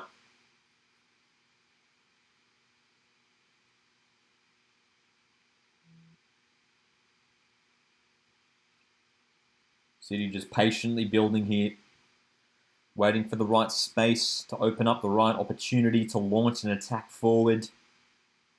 They're just toying with victory now. I know they have the one-man advantage. They're moving the ball well. That's certainly a foul. Traore on Lecky. A few yellow cards here for both teams, so I'm just going to be careful. Do not want to see another red. Arslan. For City. Arslan shooting! Izzo's behind it. He wants a goal, does Tolga Arslan. He's had a couple shots now in the second half. Chuck says, laugh so hard when Wanderers were bumped from finals. Dan is so out of his league, says Chuck.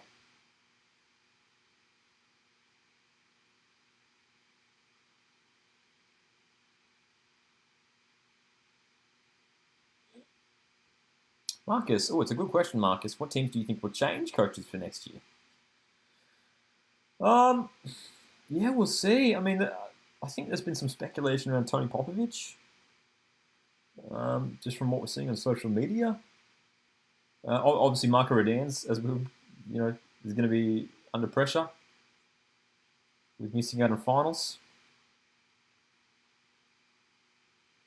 Who else? I feel like Alan Stadich will probably stay at City. I feel like second season might be able to do a little bit better. Arslan, look at the space for him, man. There's just far too much space for City. Arslan with a return pass and the shot. Good save from Izzo. Yet another strike from Tolga Arslan. He's they get a victory. Just have to try and nullify the City midfield maestro because he's finding so much space and time,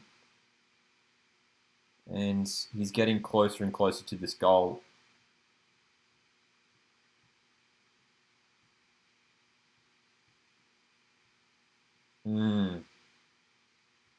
Good save from Izzo too.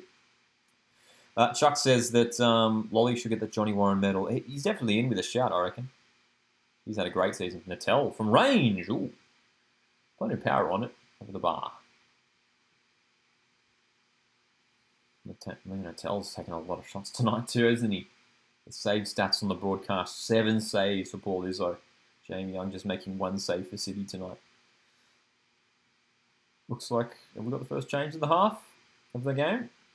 Volupale's getting ready. Wouldn't be surprised if Barzani's coming off. Jordi Valadon's also set to come on. Interesting. Jordi Valadon, a young midfielder. He's got a great engine. Good runner. Natel. Flicking it on for Fernandez.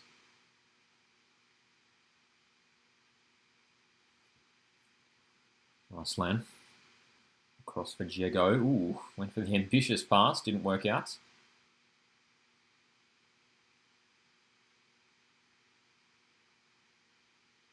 Substitution will be made here. Michael, I mean, that's the question, isn't it? Do you think Mariners can pull a City-style 3-year dominance period? Well, look, I mean, winning the championship last year, winning the premiership this year, and then potentially more trophies.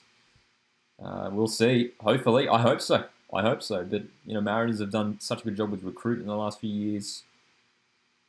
We'll see. It's a tough task in the A League, but we could be on track. I'm not confident enough to say that it will happen, but I think we've set it up nicely.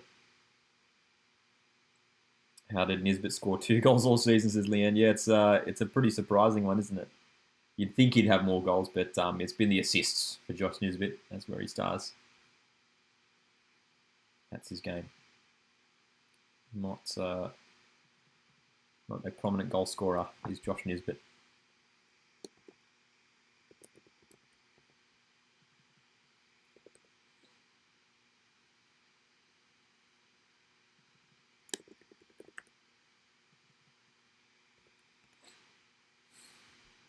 Victory slowly starting to run out of time now.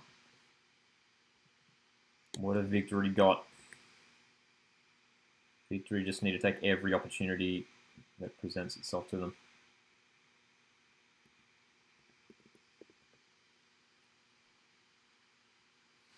Ugarkovic driving forward from right back. Players wrestling for the ball. Ballad on. Sends it up high.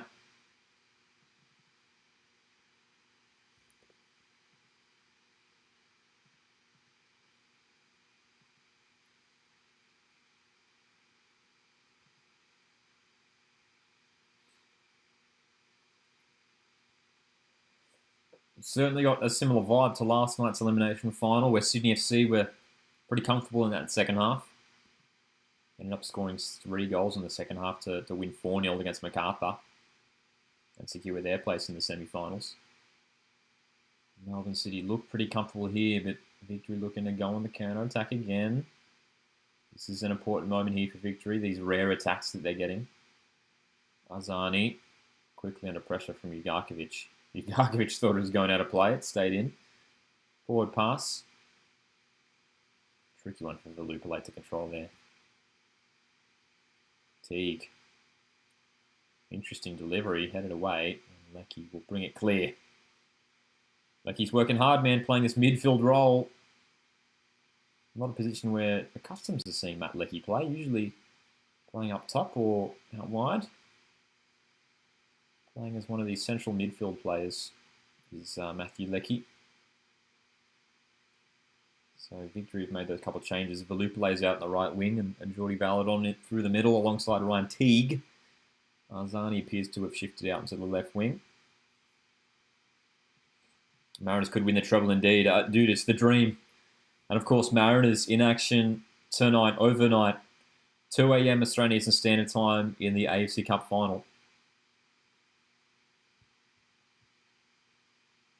Foul here. Arzani sustaining a heavy challenge from Ugarkovic. 70 minutes played. Heavy challenges flying in this derby. You love to see it. Great competitive spirit in this game tonight.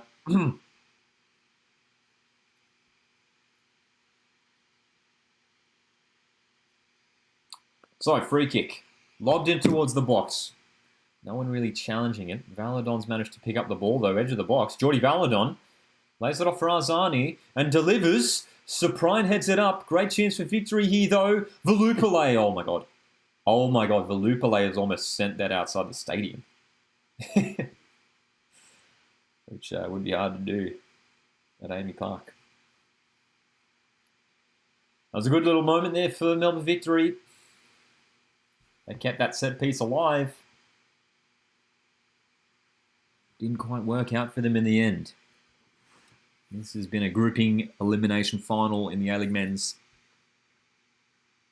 Wow, the expected goals statistic has just been shown on the broadcast. 2.4 for City. 2.4. They've just got the 1 tonight. But could have easily had a few more if it wasn't for Paul Izzo, who's keeping them in this game for sure. If it wasn't for Paul Izzo, this game could be 3 or 4-0. To be fair. And despite Melbourne City having a pretty mediocre regular season, they have finished so strongly and are now about 20 minutes away from heading through to the final 4 teams in the final series. If it stays as it is, they will take on Central Coast Mariners in a 2-legged semi-final series. Melbourne City are preparing a couple of changes. Matt Leckie has had a great game tonight. Leckie been really, really strong. Poor pass from Fernandez, misses his teammate, and that's going to open the door for Fornaroli down the right-hand side. The delivery's not bad, but it's straight to the grasp of Jamie Young. Grateful grasp.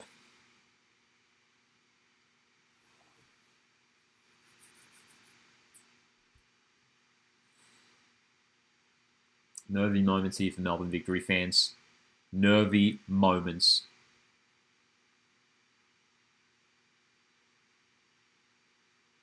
It's been a pretty comfortable season for Victory overall. They always looked like they were going to finish in finals. They did finish in 3rd place. But their rivals are set to knock them out of the finals. It's pretty incredible. It's pretty incredible, isn't it?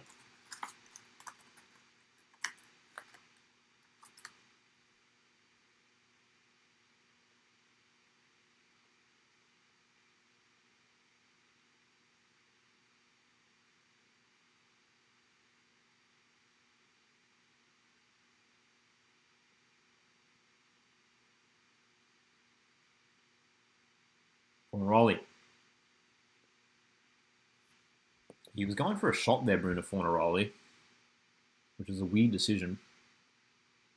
Melbourne City are preparing a triple change here. Antonis, Caputo, and Talbot are all preparing to come on, and those changes will be made now. So McLaren's coming off. Arslan's coming off. This is a bold move to bring off some of your key players for the final 15 minutes of this derby.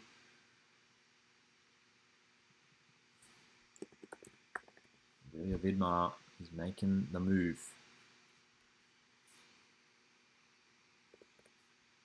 Max Caputo has started a handful of games this season. McLaren spent some time this season on the bench.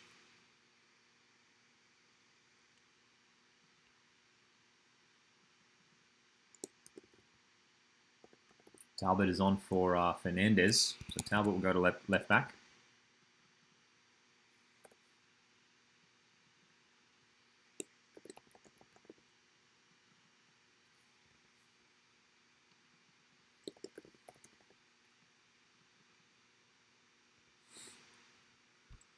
He looked really good going forward, actually, tonight, Fernandez, from left back, but there was a couple of times defensively he just looked a little bit shaky. So I can understand that substitution.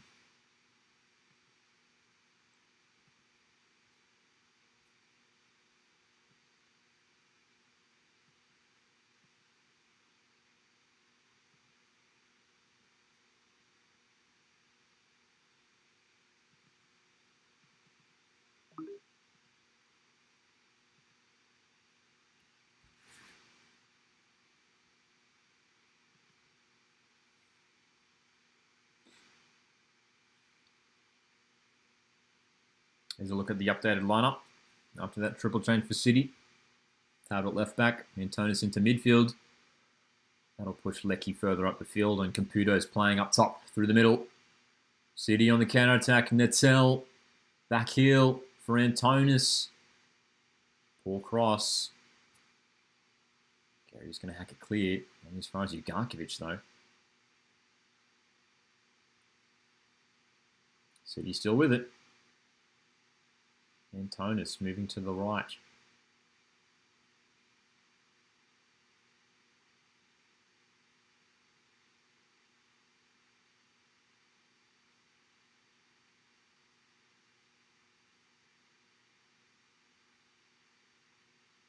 Nice pass from Talbot inside for Nettel. The cross away by Miranda.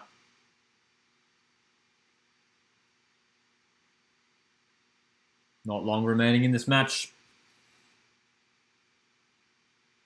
Melbourne City looking comfortable. No worries for Knights. No worries at all. It's been a great game. It's been an intense game, a dramatic game. We've had a goal. We've had a red card. We've had a penalty save. And after 77 minutes of football, Melbourne City are in a great position to go through here to the semi-finals to take on Central Coast Mariners. Melbourne victory after having a strong season, finishing third. Their season is set to end in the elimination finals unless they can find a miracle goal here. With not long to go in this contest. Two of the fiercest rivals in the competition, head to head. Well controlled by Leo Natel.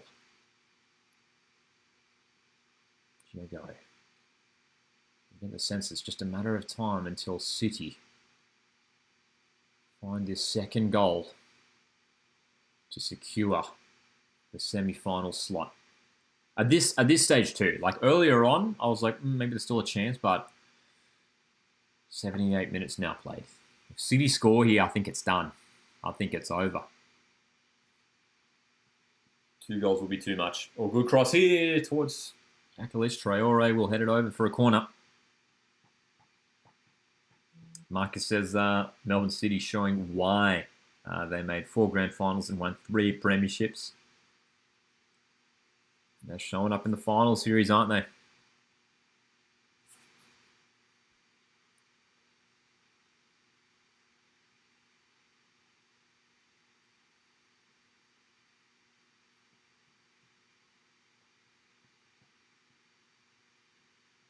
'80th minute.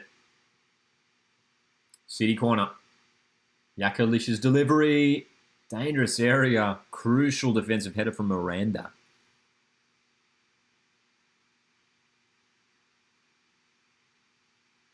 Cross in towards Lecky, who's chested it down smartly. Tonus, but he can't keep it in.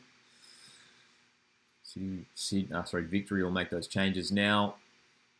Couple fresh legs coming on.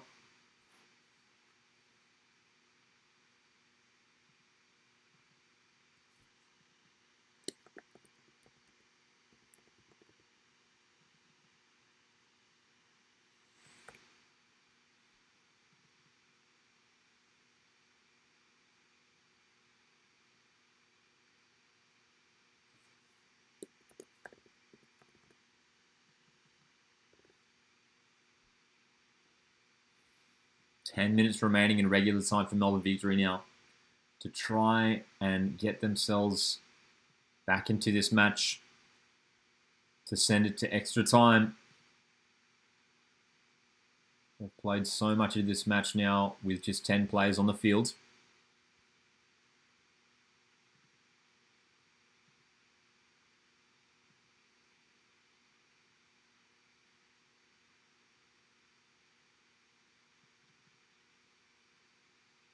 So there's the final lineup for Victory for the remainder of regular time. Economides on for Fornaroli up top. Salim Khalifi is on the left-hand side, replacing Daniel Arzani.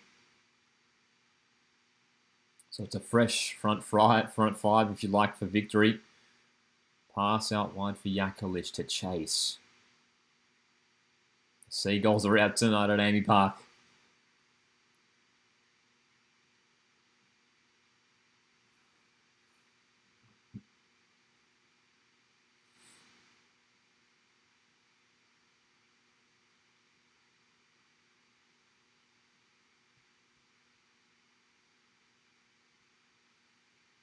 Melbourne City, they've done so well tonight. They've looked so comfortable in possession. They've controlled it nicely. They've moved the ball well. If it wasn't for Paul Izzo, they'd have a few more goals. It's been brave from Melbourne Victory. And credit to them for showing real grit and determination. They've been really competitive in the second half. Had limited opportunities as well.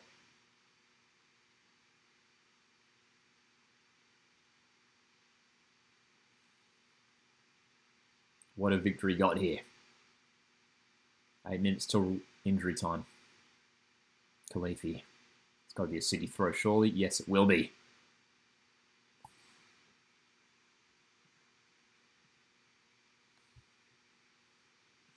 So it could well be Melbourne City, Central Coast Mariners in the semi-finals, which would be a rematch of last season's grand final. Melbourne City looking for revenge against the Central Coast Mariners.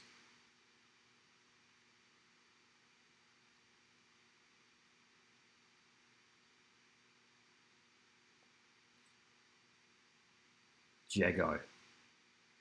Back for good. Ugarkovic forward for Antonis. 19's worked really hard tonight in midfield for victory.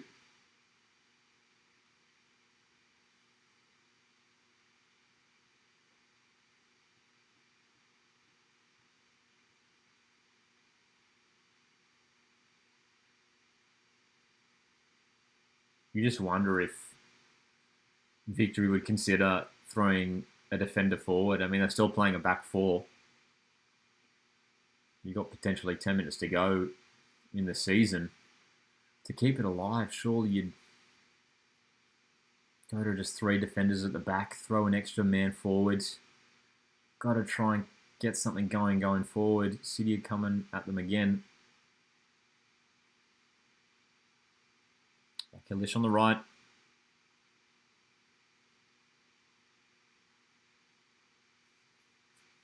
City doing well, just keeping the ball, knocking it around.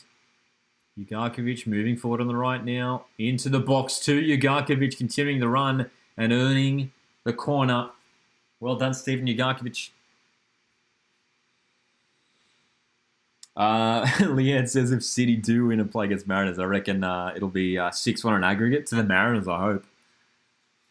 Once again, imagine that. Deja vu.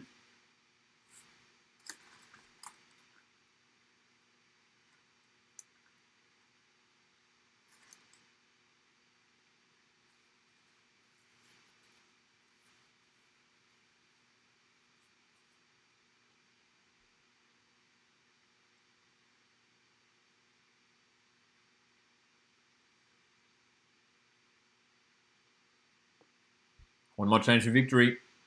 Casey Boss is going to come on for Traore for the final moments. Dama Traore has worked hard tonight from left back. Casey Boss, brother of Geordie Boss, who scored a fantastic goal recently over in Europe for Westerlo in Belgium. His club.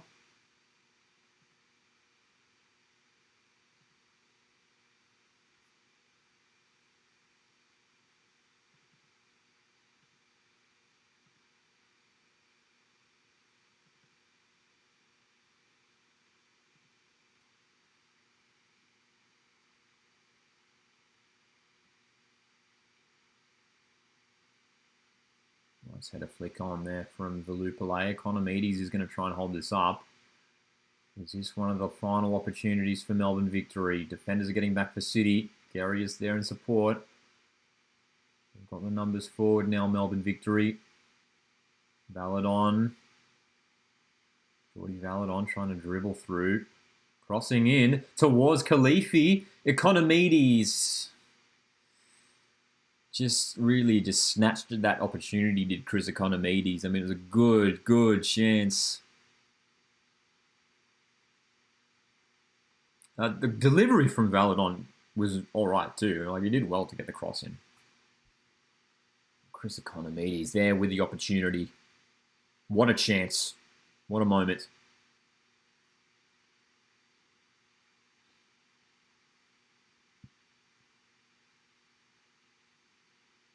Throw in here for Guerrier in the defensive half.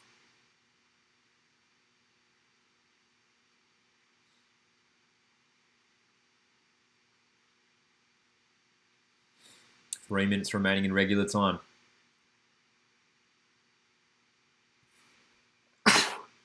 It's me.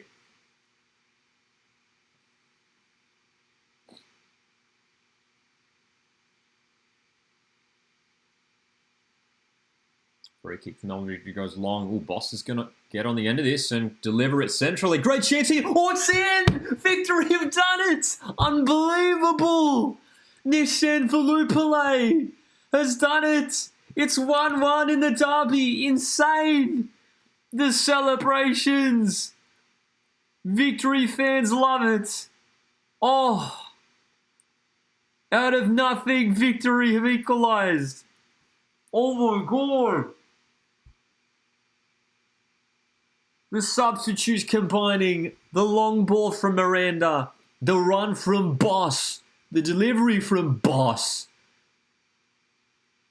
And it fell to Volupale. What a moment. This is madness, says Fortnite. It's all on, says Craig. Leanne loves it. Marcus hates it. Incredible. Not Geordie Boss. It was reminiscent of Geordie Boss, former Melbourne City player. But it's his brother for Victory, Casey Boss. Pushing up and squaring it up for Volupale. Victory, barely with a chance in this half. Down a man, have equalised, and we are set to go to extra time. Incredible scenes at Amy Park. Incredible A-Leagues drama. City looked like they were cruising to a semi-finals win, to an elimination finals win to take them through to the semi-finals against Mariners. Victory say it's not done yet. Great heart, great fight shown from Melbourne Victory. 88th minute equaliser. Incredible. Liverpool loves it. How much injury time will we have? Is there a winner for one of these teams before we head to extra time? Wow, it is all square. Incredible Victory. Took their opportunity. Nishan Volupale, he scored some big goals for Victory in the past, and that might be the most important one he scored for his club. City, the ball's bouncing around for them. Matthew Leckie lays it off for Natel. And it breaks down for them. Incredible drama, man. Incredible. Marcus says it's the greatest Melbourne Derby ever. What a moment. Melbourne City, dude, they'll be so disappointed that they left that amount of space free in the box. It was far too easy there for Volupale. He saw the space. Credit to Casey Boss too, who found that space too with his delivery.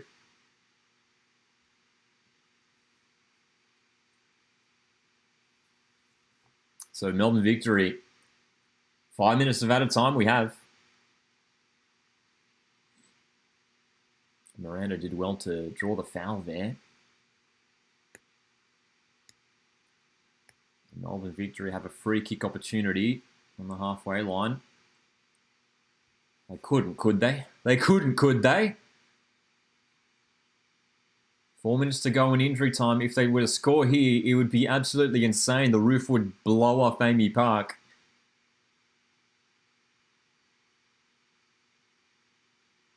They've had some dramatic late wins throughout the regular season. Volupale's on the ball out on the right. Can't keep it in. That'll be a goal kick. Incredible. We are set for another half an hour in the Melbourne Derby. Incredible drama.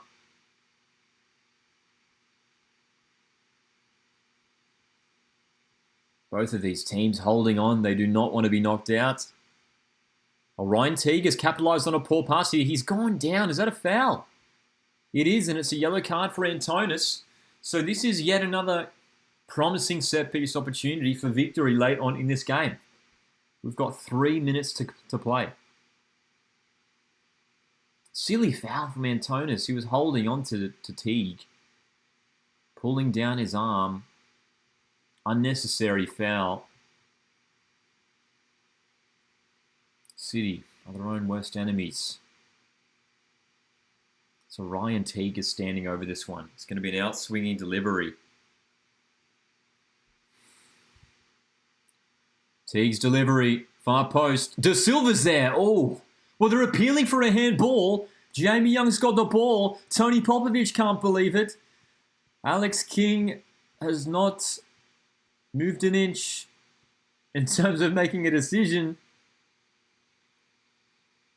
The victory players were adamant. If anything, I thought it came off the hand of De Silva. I thought it was a victory handball. Will there be any VAR intervention required here? We're playing on, though.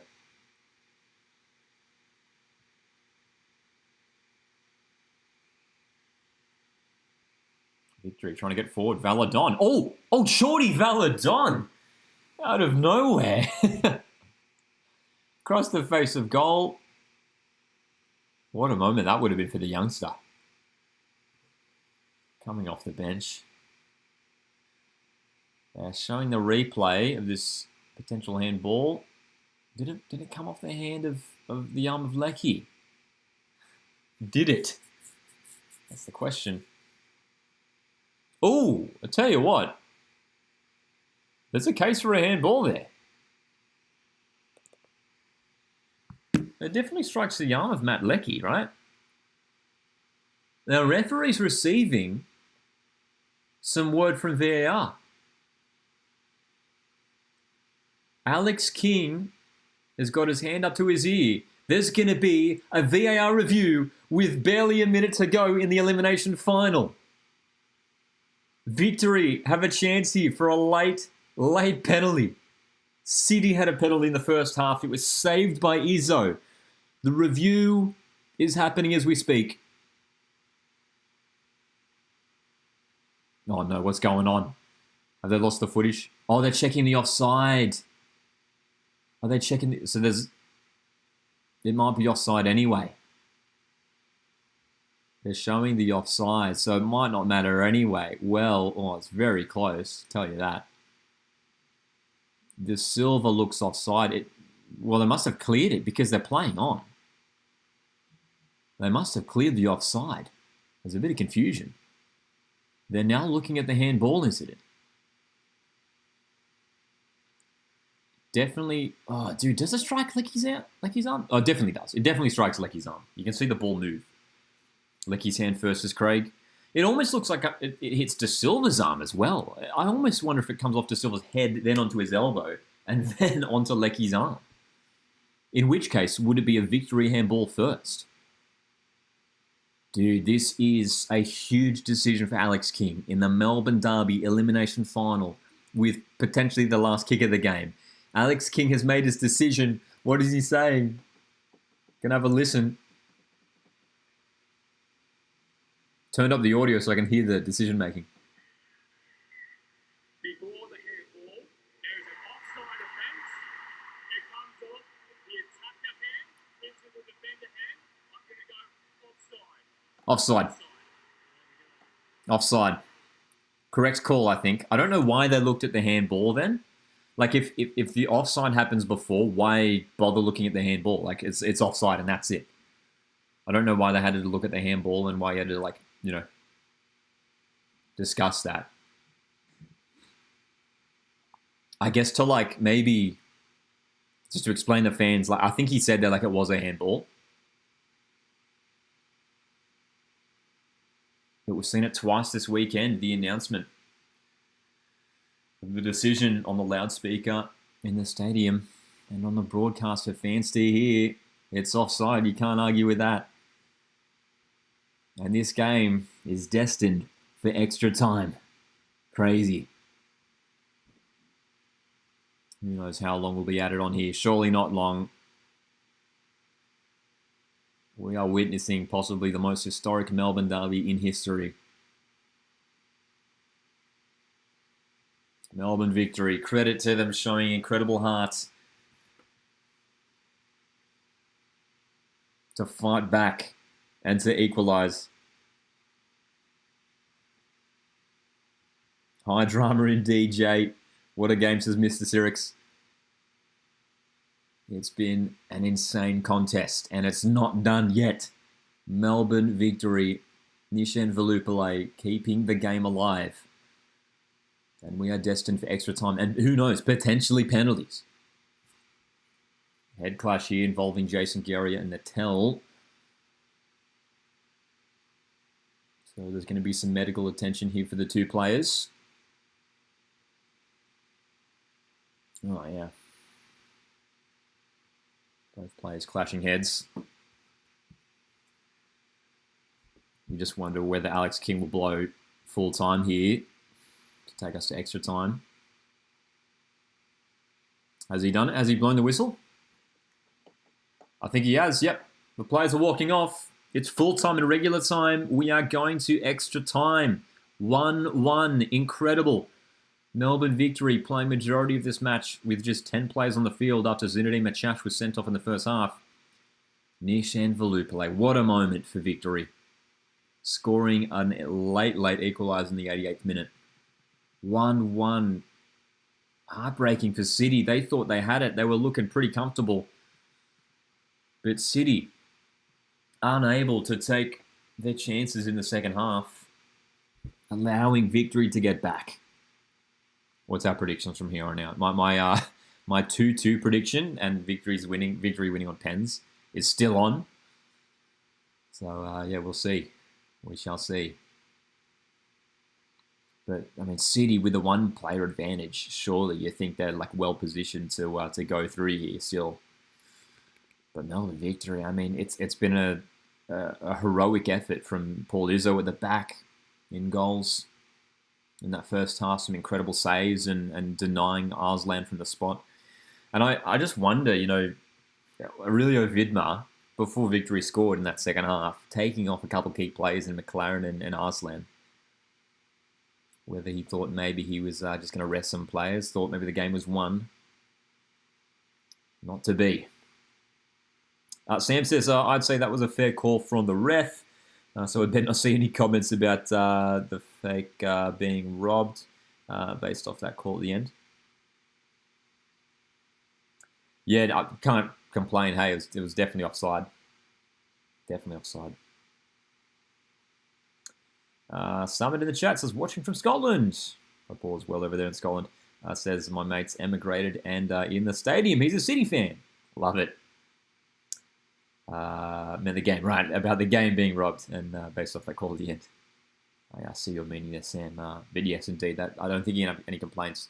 But yeah, it was interesting how in that VAR review they were looking at like even though the offside happened before the handball, they still like checked the handball, even though it didn't even matter. So I don't know why they did that. I don't know, like, what's the point? But Alex King did mention the handball. I think he said it was a handball. Just to sort of like give, you know, just for the fans' peace of mind, I guess, for everyone. Just to let them know, yeah, it would have been a handball, but there was an offside. Liverpool Edit says, this derby is set for a wild finish. Indeed it is. I mean, we are really nicely set up for an intense extra time period here. Two teams with quality players on the field, desperate to keep their seasons alive. If victory win, they'll go through to take on Wellington Phoenix. If City win, they'll go through to take on Central Coast Mariners in a rematch of last year's grand final. That is what I thought too, Sam, actually. I did suspect that it did hit De Silva's arm before Lecky's anyway, hey. So extra time is upon us.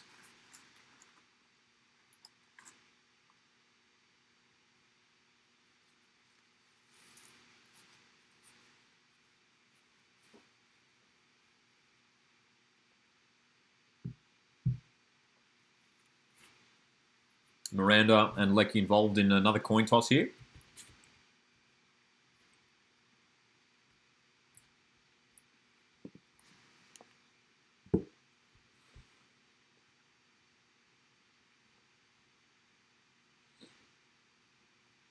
Will penalties be required? Or will a winner be found in extra time? In last night's elimination final, we did see a red card in the first half. Sydney ended up running away with it 4-0. This one is a different story. 1-1 at full time.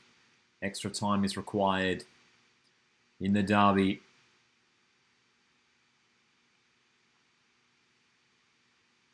Two sides with good experience when it comes to finals.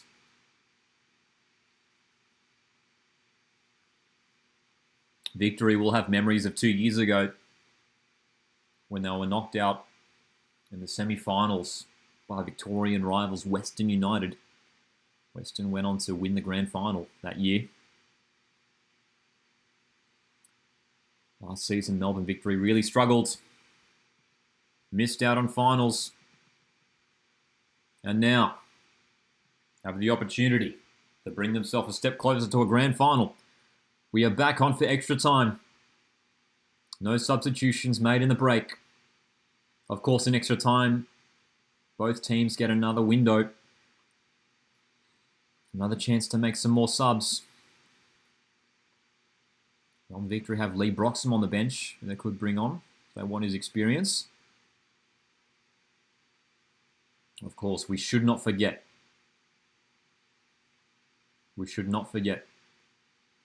Melbourne Victory only have 10 players on the field. City have a 1-player advantage.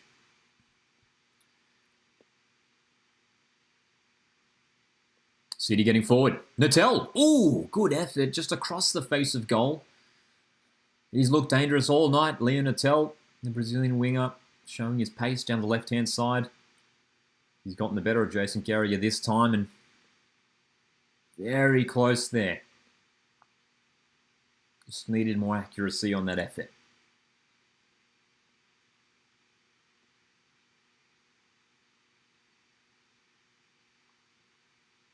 Khalifi on the left wing for Victory. Goes inside. Well done, Valadon wrestling with Lecky, but Lecky showing his strength and winning the foul. Valadon can't believe it. Jago goes quickly down the right for Yakalish. Marin Yakalish. Oh, good cross too. Antonis in the box, chipping it in. No one's there though. Bit of a frantic start to this extra time period. 1-1 at the end of regular time. Cyprian scoring in the first half for City. And then an 88th minute equaliser for Nishan Volupale. The youngster grabbing a huge goal for his club.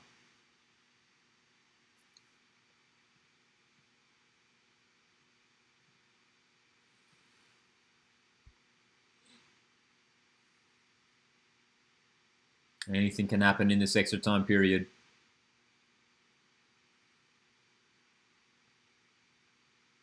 Lecky on the ball. Ugarkovic on the right. They're building once again, City. They did a lot of this. Especially in that second half. Controlling the ball, but couldn't find the way through. Talbot, good run from Callum Talbot. He's still going. Talbot shooting and forces a good stop out of Izzo. Still on for City. Yakalish delivers. Caputo's there. City still with it. Edge of the box. Out to the right. Yakalish delivers. Away by Miranda.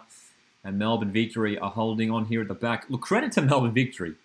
Having a player sent off in the first half. Done really well to hold on and not concede another since then.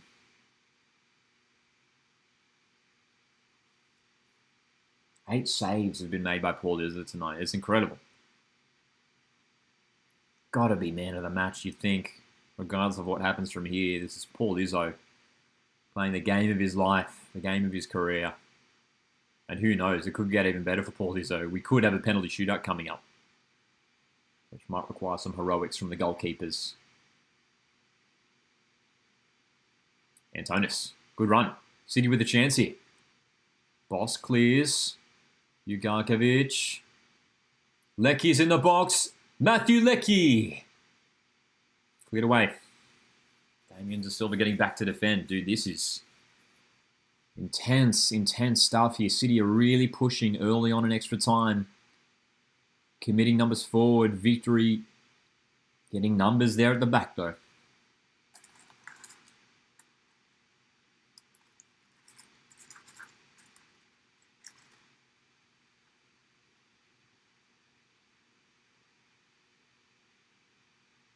Curtis good, far post. Victory clear.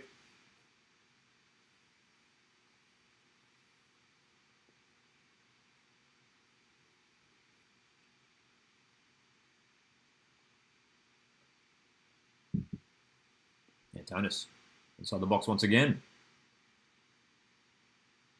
Antonis delivering. Jago, Natal, blocked. Ooh, straight into the midriff of Garrier. He's copped that one. He's winded. Slow to get to his feet. Talbot. Oh, good run, Talbot. Callum Talbot. What a challenge, Miranda. Great tackle. Great challenge. Talbot's down hurt in the box. Will City play this ball out of the field of play? They're playing on. The ball comes in close to Talbot. Talbot's still on the floor. He's still not back to his feet. It looked like a really clean, fair challenge as well from Miranda. Talbot's back and moving now.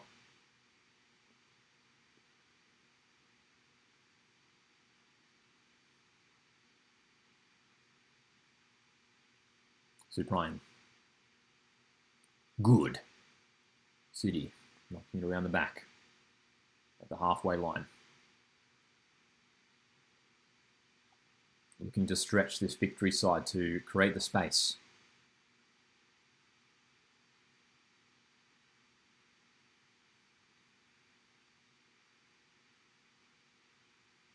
Oh, poor pass from Cyprian. It's going to open the door here for a potential counter-attack for victory. Valadon. Oh, nicely worked. Khalifi has it on the right. Salim Khalifi. Can't find Valadon.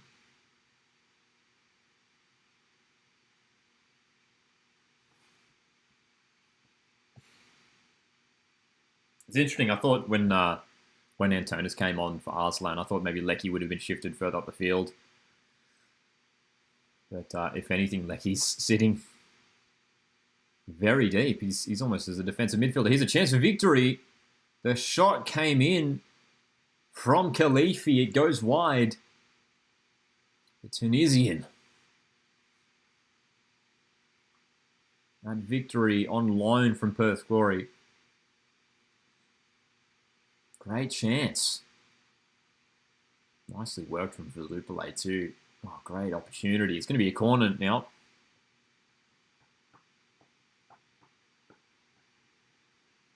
Teague's going to take an out swinger. Options in the box. His set piece opportunities are crucial for victory. It's towards Velupale, headed away by Natal. De Silva can't get the cross in. They've got the throw.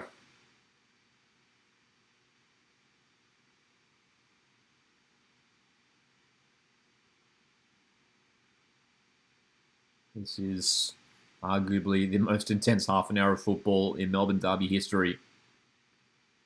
Half an hour in extra time in the Elimination Final. Only one of these teams will go through. Nishan Velupale is urging the victory fans to continue making the noise.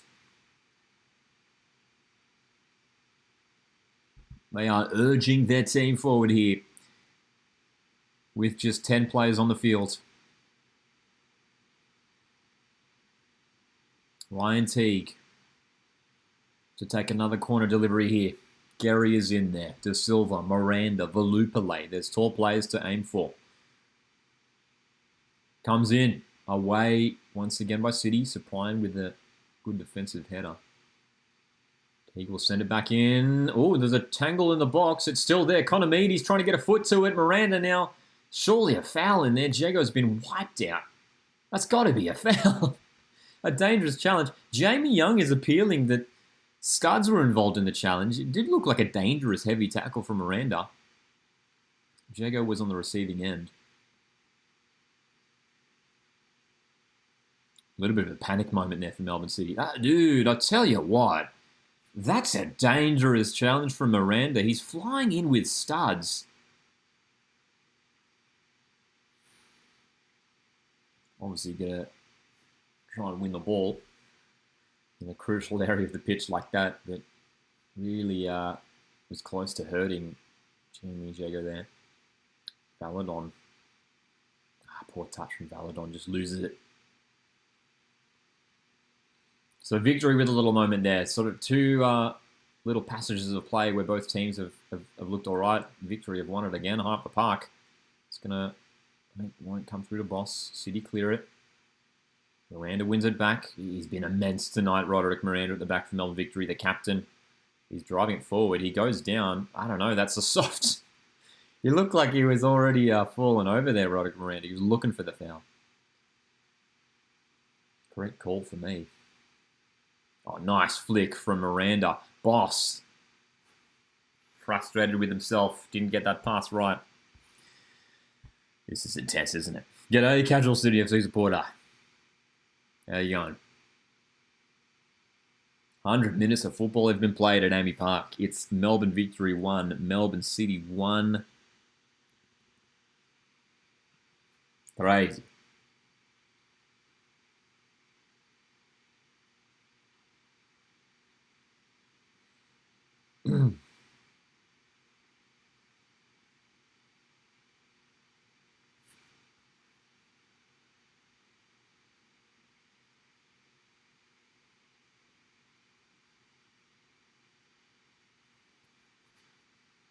City back in possession now.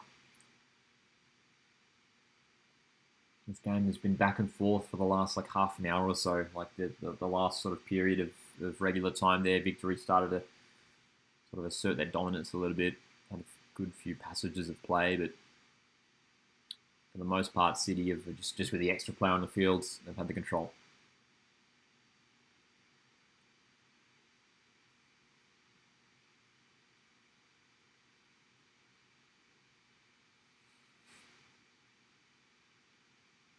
Lucky. Back for Ugarkovic. Victory doing a really good job of not allowing too much space in the defensive third. City having to go wide. Here's Mattel now. Taking them on. Poor pass has been cut out. Economides with the flick. Ooh, is that a foul? Ooh, interesting call. Curtis Good is booked. Economides. It was one of those ones where, was it a foul or did the attacker just run into the defender? You know what I mean? Some of the replay. Yeah. There's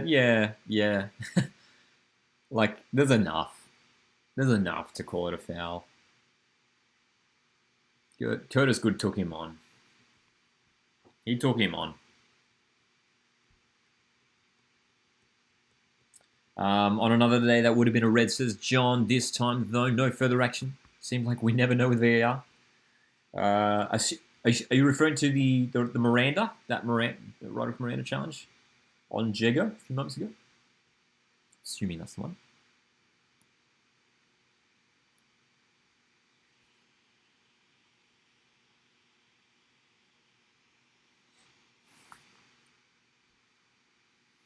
Izzo. Looking to go long on the left. Casey Boss swings the throw. Great control by Teague, and he wins the foul. Yeah, the Miranda one. It looked dangerous, eh? It did look dangerous. He was flying in with studs. I couldn't really tell. I didn't really see if there was much contact, but it looks dangerous, that's for sure. Good forward pass by Miranda. Khalifi has Boss in support. Teague. Boss. No foul. And in fact, the free kick does go the other way. And ball by Boss.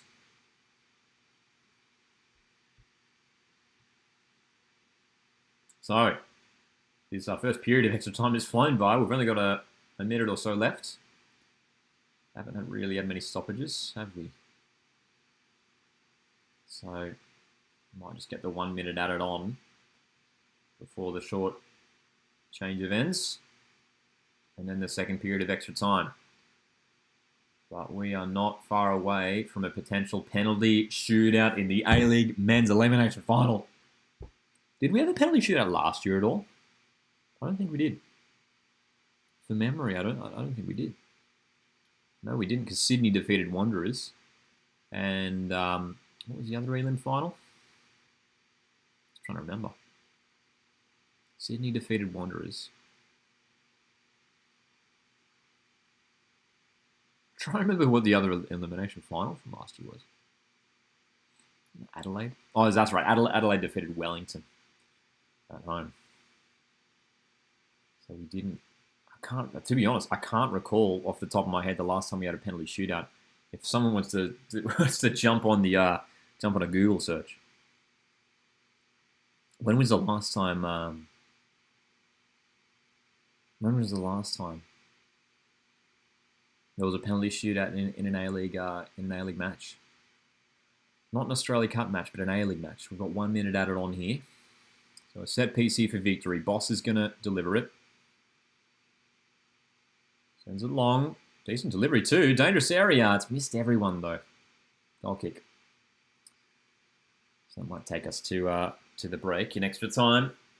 I'm trying to think. I mean, we had a pretty iconic penalty shootout in the 2019 semi-final between Perth Glory and Adelaide United. Trying to recall if there's been any other penalty shootouts in A-League finals since then. Surely there would have been, right? Surely I'm forgetting some. Oh, dude, of course, the grand final that year as well. Perth Glory and Sydney FC. 2019 A-League grand final. Penalty shootout.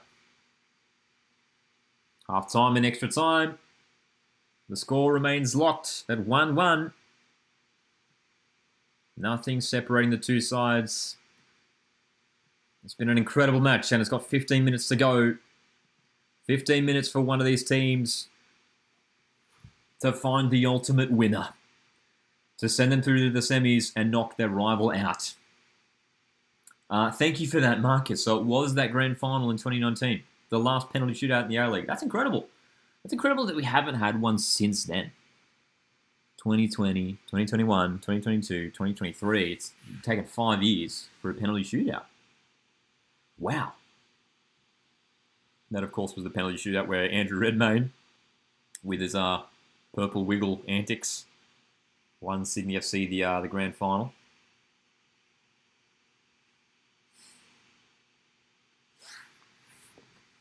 So, we are 15 minutes away from the first penalty shootout in 5 years. Who do you think will win the Champions League? If I had to give you a quick prediction right now off the top of my head, probably Real Madrid. Okay. Who do you want to play in the semis? As a Mariners fan, I'd rather play City ahead of Sydney FC, yeah. Just because Sydney FC are looking good at the moment and have beaten Mariners home and away in the A-League this season, so a little bit scared of them. A little bit terrified of Sydney FC at the moment. Right. So, second period of extra time, not too far away.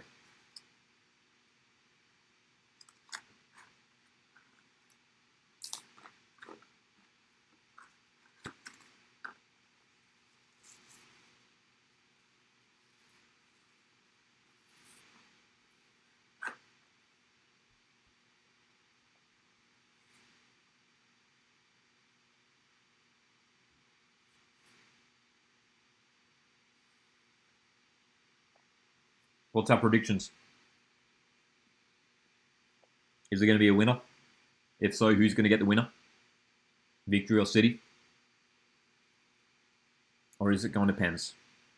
Are we going to a penalty shootout? It feels like it's destined for a penalty shootout now. Victory, despite being a man down and defending really well at the moment. Marcus is back in Melbourne City on Pens. We are ready for the second period of extra time here. 105 minutes played. So much energy has been expended from players on both teams, but especially Melbourne Victory playing with a man down. Leanne asks, what are your thoughts on Leverkusen's unbeaten run? It's been incredible, hasn't it? Incredible. Casual Sydney FC supporter says it's going to be 2-1 victory. or is also back in victory in pens.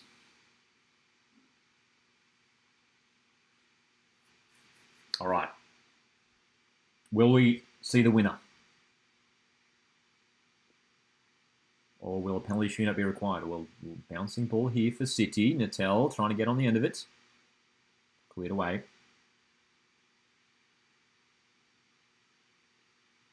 Blue play. So, of course, both teams can make another sub. I mean, Lee Broxham's on the bench for victory. City also have Lopane there. They've got Zane Schreiber's there. Scott Galloway. Couple options there. Tell you what, heading into a penalty shootout, you back Paul Izzo. He's already saved the penalty earlier tonight against Tolga Arslan, which feels like an eternity ago in the first half.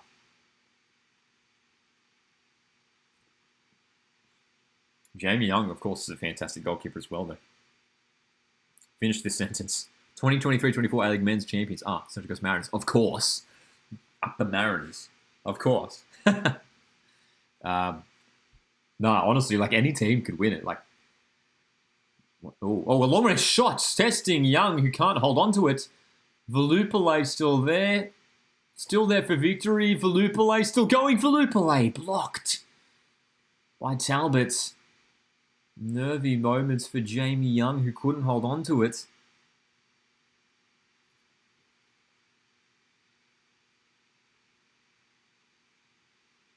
What a shot. Dude, Casey Bossett was with the effort. Long range hit. And Jamie Young, very thankful for his defender Callum Talbot for getting to that shot.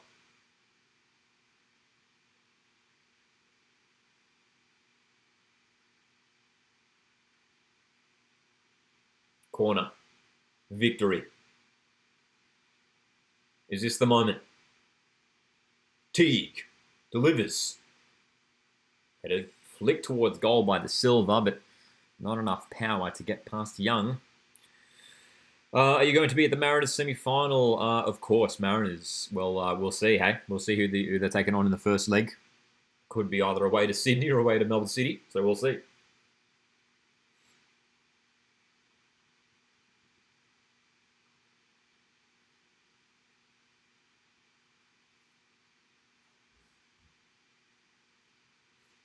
Curtis Good. Knocking it around the back here. Melbourne City once again. Taking their time with it. Igarkovic spots an option long. And City get the throw in a good position. And there is going to be a sub here. Who is it? Alessandro Lopane is going to come on for Yakalish here. Lopane, very talented attacking midfielder. Will come over to the right-hand side, you'd imagine. Straight swap there for Yakalish.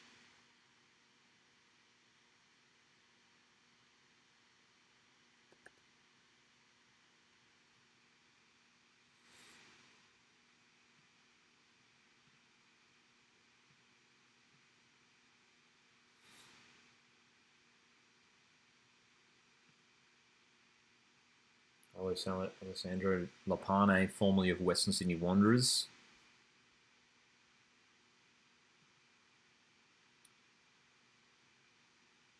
Thanks for that as well, John. The last penalty shootout in the A-League Final Series was the final from the 2018-19 final between Perth Glory and Sydney FC. Craig says the Izzo is keeping something about Izzo.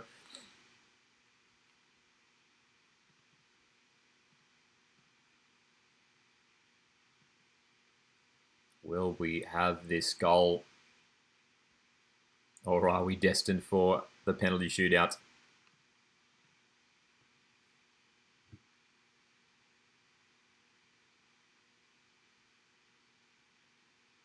Ten minutes to go.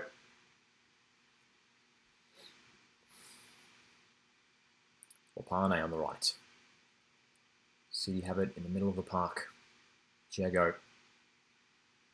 Jimmy Jago sends it out to the left. Talbot back for Jago. Jimmy Jago's worked really hard tonight in midfield. Natel. Antonis. Trying to find Caputo. Does really well to Max Caputo to get it across to Lapane. Miranda's injured. The shot. Oh, side netting. Ugarkovic rippling the side of the net. Great chance.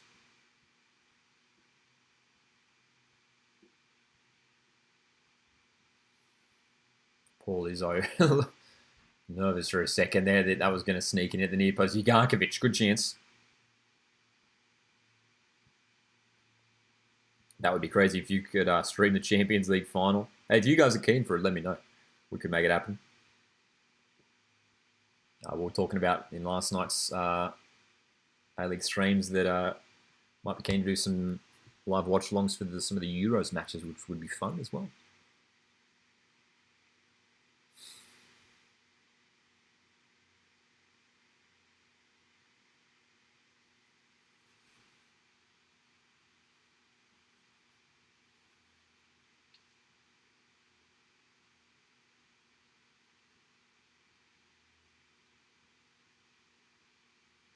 Victory substitutes have been really impressive since coming on, man. The youngsters, Boss and Baladon, have been great. The Lupulay obviously scoring the goal as well.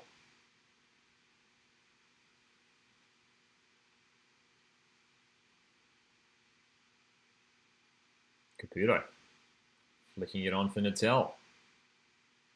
Natel taking on Miranda, cutting in. Still going, Natel, great chance! Saved and cleared away. What a chance. Antonis back inside. The header goes wide. Oh my goodness, what a moment. Paul Izzo's pumped up. Victory survive again. Wow, there Natal did so well. He cut in, but then he chopped in again. He went on his left, which he hasn't done tonight. He always cuts in on his right, but he went for one more cut. And Paul Izzo uses the legs to make the save. What a save, says casual Sydney FC supporter. Craig says, surely Izzo has too much adrenaline from saves in this game to lose on pens. That's my thinking too, Craig. That's my thinking too. I mean, he's made that penalty save earlier on in the game. He's going to be the one heading into the shootout with confidence. Jamie Young's a fantastic keeper, as we know, but yeah, man. So it looked like there's going to be another change here. Is Matt Leckie coming off? He is. Matt Leckie has run out of legs. He's been so good tonight, Leckie. Showing great strength in midfield tonight. Zane Schreiber is coming on. Zane Schreiber, young player. Signed in the off-season. Missed a good chunk of the first part of the season due to injury. But has made some appearances off the bench in recent weeks. As Schreiber. Jason Guerrier looked hurt a moment ago, but he's back on his feet and ready to go.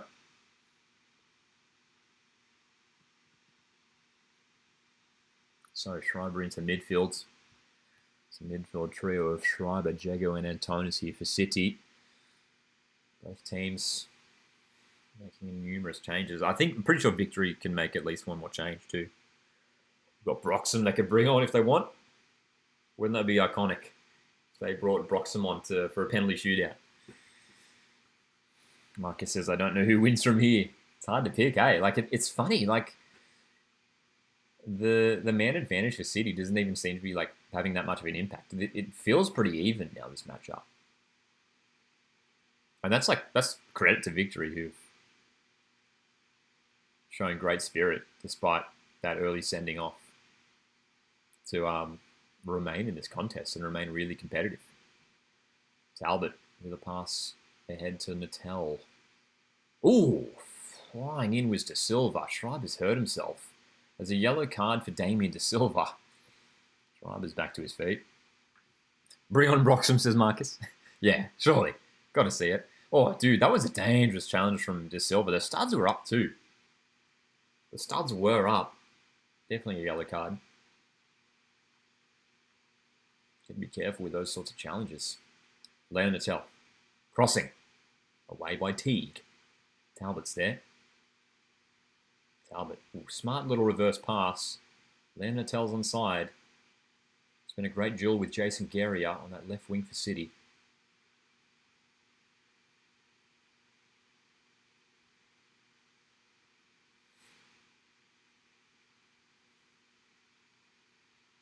Five minutes to go in extra time. Will the breakthrough come from one of these sides? Melbourne City in possession, knocking it around, looking for the opportunity, looking for the spaces. Liam Nattel getting down the left again. Oh, Jason Guerrier slipped, and the cross is awful. Oh, what a chance. Jason Guerrier fell over. And Nattel had the space and time, but the cross was just too heavy. Oh, what a chance. What an opportunity. John says Melbourne City has a very young lineup for a penalty shootout. Experienced players McLaren, Arslan, and Leckie are off. Young players Caputo, Lapane, Schreiber are on. It's a great point there, John. Yeah, it's... dude, they would have loved to have the likes of Arslan, McLaren, Leckie, like those guys in a penalty shootout, dude. It's going to be interesting to see what happens if we do end up there. Who's going to be able to step up for Melbourne City? Talbot. Back for Nattel. They've really favoured this left-hand side. Melbourne City. Liam Nattel has seen a lot of the ball tonight in the 2 hours of football. Jeez, Jason Guerrier has hurt himself again here. He's been in the wars tonight, isn't he? Now, Velupillay has it forward. He doesn't have much support. Oh, great move by Velupillay. Curtis Good, has he brought him down? Curtis Good is already on a yellow and is going to be sent from the field for the final moments. 10 players for either side. Curtis Good, in what could potentially be his final game for Melbourne City, is off. Incredible.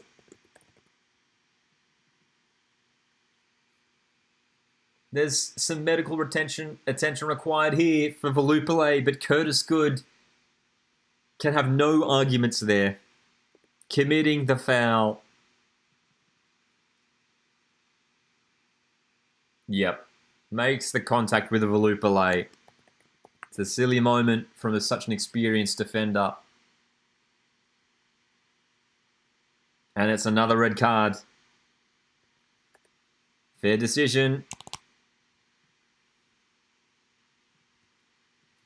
City are down.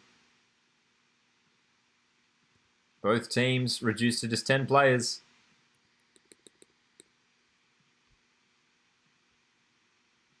Wow, dude. It's two similar fouls too as well. Pretty similar to his first yellow card, just breaking down that promising attack. But he knew it was coming, Curtis Good, when he made that foul. No complaints. Oh, dude, actually, I think we've just seen why Velupillay is receiving this medical attention. Suprine accidentally trod on his hand. Completely accidental. Suprine had no idea. But they're currently bandaging up the hand of bandaging up the hand of Velupillay here. So there's our updated lineup. And Lee Broxham is indeed going to come on. Lee Broxham's going to come on. Incredible. Again, potentially his final ever game for Melbourne victory. And what a moment it would be if Lee Broxham was to score a penalty here. The number 6. An absolute legend of not only Melbourne victory, but of the A-League. Lee Broxham. He epitomises everything about this club. He's been there for so many successes. Over the past couple decades, Lee Broxham hasn't played much football this season. Leaving the space for these young players to flourish this season at Victory. The likes of Teague, of Monge, of Valadon. The substitution is going to be held on to, though. And oh my God, what an opportunity. Suprine clears it over the bar. Almost an own goal. This is crazy. This is crazy. We are into injury time now in extra time. There may have been a potential offside call. De Silva looks slightly offside there. Would have been very close. Teague with the corner. Broxham is still yet to enter the field. Teague's delivery. Dangerous. Oh, it's there. Oh, over the bar. What a chance. They're appealing, I think, for a handball. Boss with the effort on goal was tipped over by Young. Newey Jet says, I can't take my eyes off this. What a save, says Casual City FC supporter. Young, great effort. Well, it's almost an own goal, in fact. It looked like James Schreiber with the... Came off his boot to Silva where they had it. Oh, he's gone down holding his face. This is going to go down in history as one of the most intense and dramatic Melbourne derbies in the competition's history. Lee Broxham is entering the field. Jason Gary is coming off. What a match it's been from Gary up. Great duel with Leon Natal for 2 hours of football. Incredible. For the final moments, we've got 4 minutes added on, by the way. 4 minutes added on. So just a couple more to go.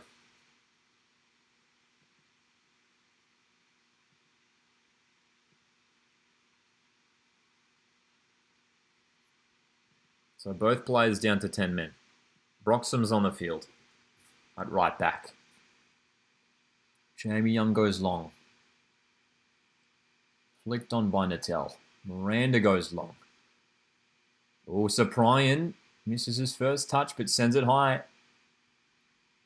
Bouncing around for victory. Teague. He's worked so hard tonight in midfield. Ryan Teague. He's played 2 hours of football. Everyone's appealing for the throw-in. They don't get it. They're not happy. Tony Popovich is literally on the field of play. Tony Popovich is literally on the field. Fourth officials are talking to him now. Valadon. Teague. Sends it forward. Volupale. Economides. Victory looking to throw one more attack forward. Khalifi. The offside flag has stayed down and it's cleared behind. Surely Khalifi's offside there? He is. He is. It's been called back. We've got just over a minute now. Just over 1 minute. Correct call too. Khalifi quite clearly offside there.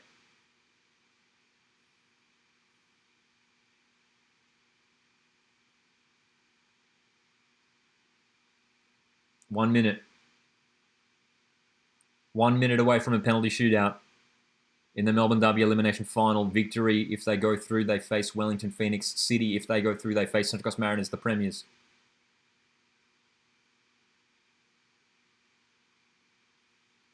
We're in the final 60 seconds. Jamie Young's going to send us long for potentially one final opportunity for City.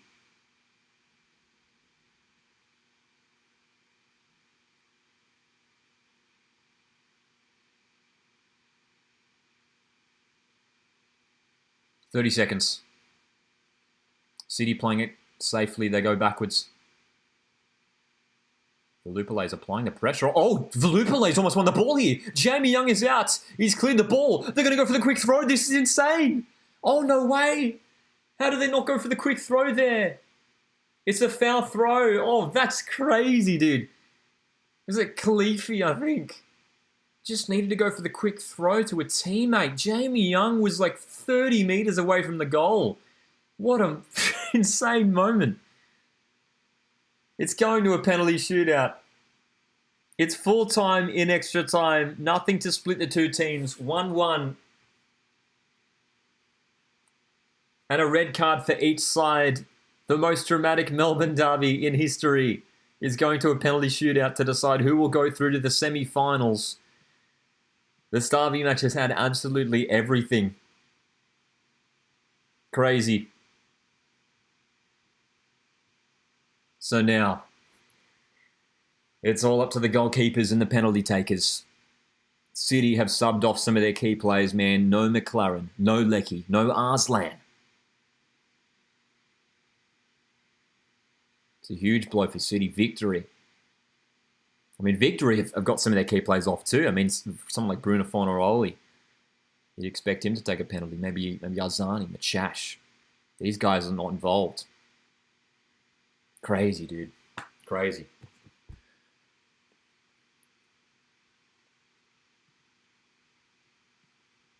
So,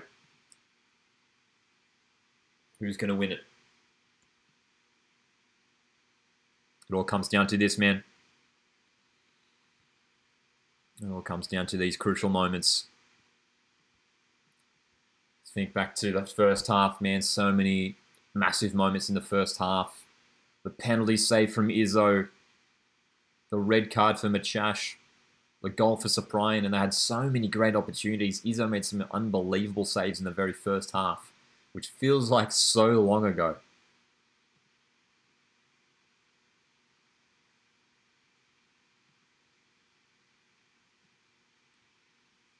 After making that penalty save early on in the game, you'd think surely Izzo's heading into this penalty shootout with a lot of confidence.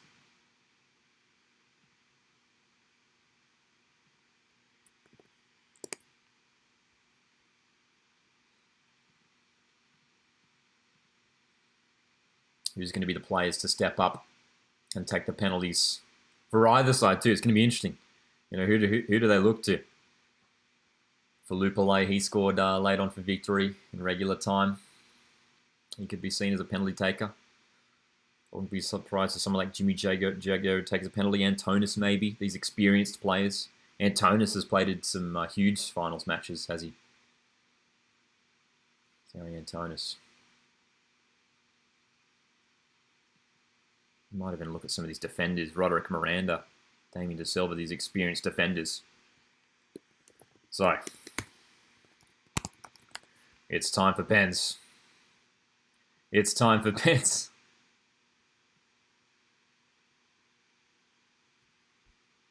I think the last time we did a penalty shootout on a live stream would have been the Matildas against France last year. I think that might have been the last time. I could be wrong. And that was a real roller coaster, wasn't it? The most insane penalty shootout. So it all comes down to this.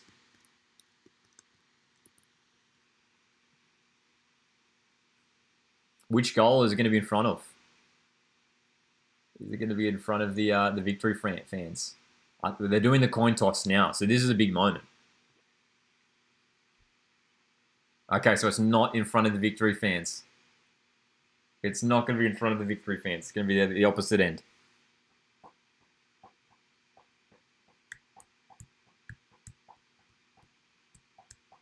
Nui Jet says this is one of the best A-League games I've watched in a while. Unbelievable game. Craig on that Jamie Young moment at the end says should have been a peak A-League moment. Don't know how Jamie got away with that. Dude. I mean, imagine the scenes if Victor had actually scored off that. That would have been crazy. Time for the penalty shootout.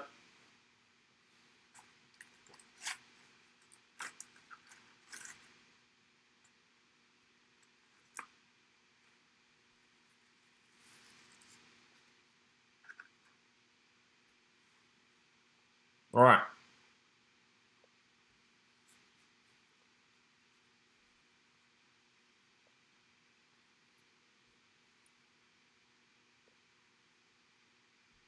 Brazilian winger who's been so good tonight, Leon Natel, has come so close to a goal on so many occasions, is stepping up to take the first penalty. Huge moment here. Paul Izzo, almost 2 hours ago, denied Tolgay Arslan from the penalty spot.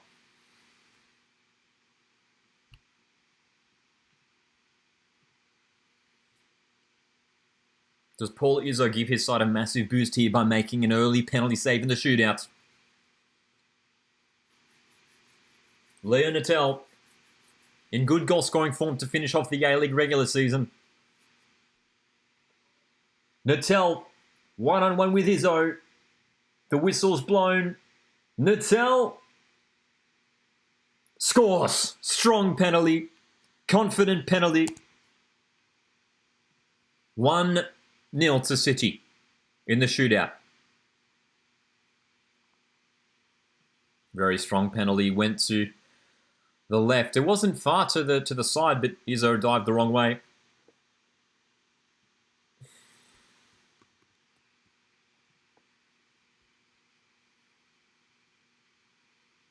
Cool and composed from Leon Natel. Next up, it's victory. Stepping up for this one is their captain, Roderick Miranda, who's been immense tonight in defence, keeping City to just 1 goal. Roderick Miranda coming up against one of the most experienced goalkeepers in the A-League at the moment in Jamie Young. Young skipping across his line. Miranda looks cool and composed as well. Roderick Miranda, great penalty. Low and hard to the bottom right corner. Young gets the right way, but Miranda finishes. It's 1-1 in the shootout. 2 decent penalties to start us off. Jamie Young came close. And that was great power. Really, really good power from Miranda. Great pen indeed, Marcus. Marcus earlier on said the best game of the season and in Melbourne Derby history. This is Terry Antonis up next, an experienced player when it comes to A-League finals. Terry Antonis played for Melbourne Victory in a grand final a few years ago. Can he score against his former side? Save! Izzo makes the save! Antonis can't do it. Paul Izzo makes his second penalty save of the day, denying Antonis. Great save. Reminiscent of Mark Schwarzer in 2005. Over to his left. A tricky height. Izzo does it. Says Craig. It's great drama. It's great intensity. Next up for Melbourne Victory is Damien De Silva. So Victory going for the experienced players here in the shootouts. And they have the opportunity now to take the advantage. Can De Silva capitalise on the Antonis miss?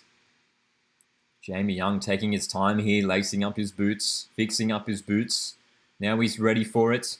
De Silva has scored some big goals this season for Victory. Great penalty. Wow, dude, dangerous penalty. But Victory have the advantage. What a finish. He went high. He went hard. And Jamie Young wasn't able to keep it out. It was a risky penalty. Jamie Young again guessing the right way, but not close enough to it. 2-1 Victory. Thomas loves it.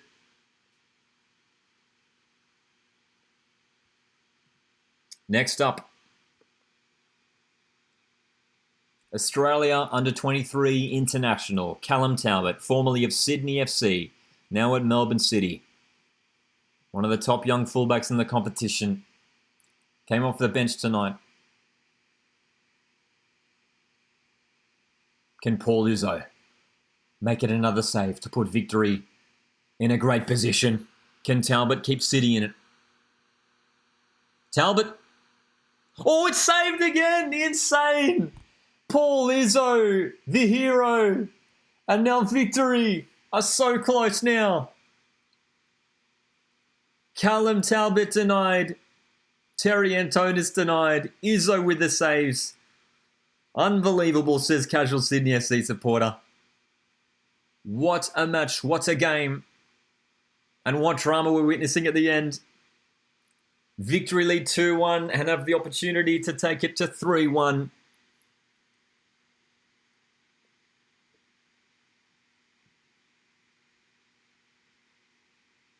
Paul Izzo's going to take it.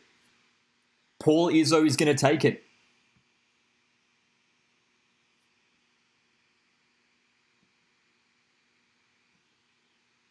If Izzo scores, they win, says Marcus. Is that right? I think City. If City score the next one, they're still in it, right?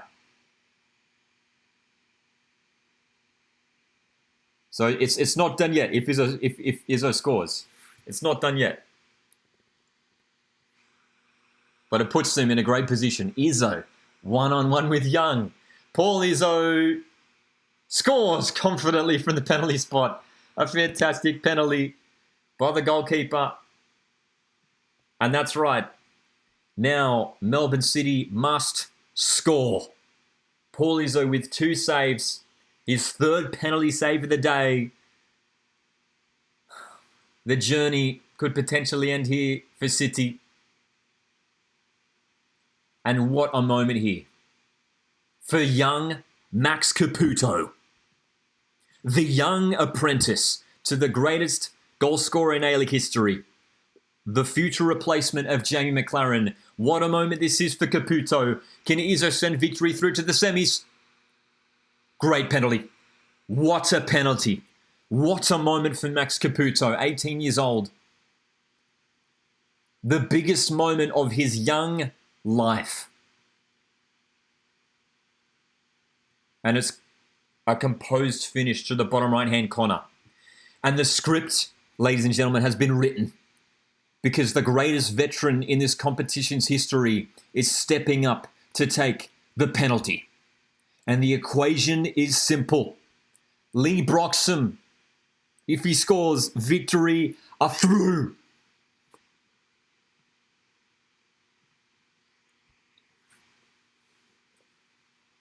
No one has made more appearances in this competition than Lee Broxham. He knows what it's like to win big finals matches. 1-on-1 with Jamie Young. Broxham! Saved! Oh! Lee Broxham, it was there for him. His final season with victory. And Jamie Young comes up with the ultimate spoiler. What a moment for Young. Another veteran player in this competition. Jamie Young saves. It's 3-2 and the shootout goes on. But now it's another must-score moment and it's former Socceroo, Jimmy Jago. Jimmy Jago must score here, otherwise victory are through. Victory are through to the semi-finals. Paul Izzo makes the save. It's done. Melbourne City, last year's premiers, last year's grand finalists, crash out in the Elimination Finals in 2024. Victory in the most dramatic Melbourne Derby of all time. Have kept their season alive. Incredible. Insane. Penalty shootout drama. The first penalty shootout in the A-League in 5 years. Melbourne City are distraught. Antonis misses. Talbot misses. And in the end, a miss from Jago. Paul Izzo making 3 incredible saves in the shootout. 4 total for the day. Victory are through.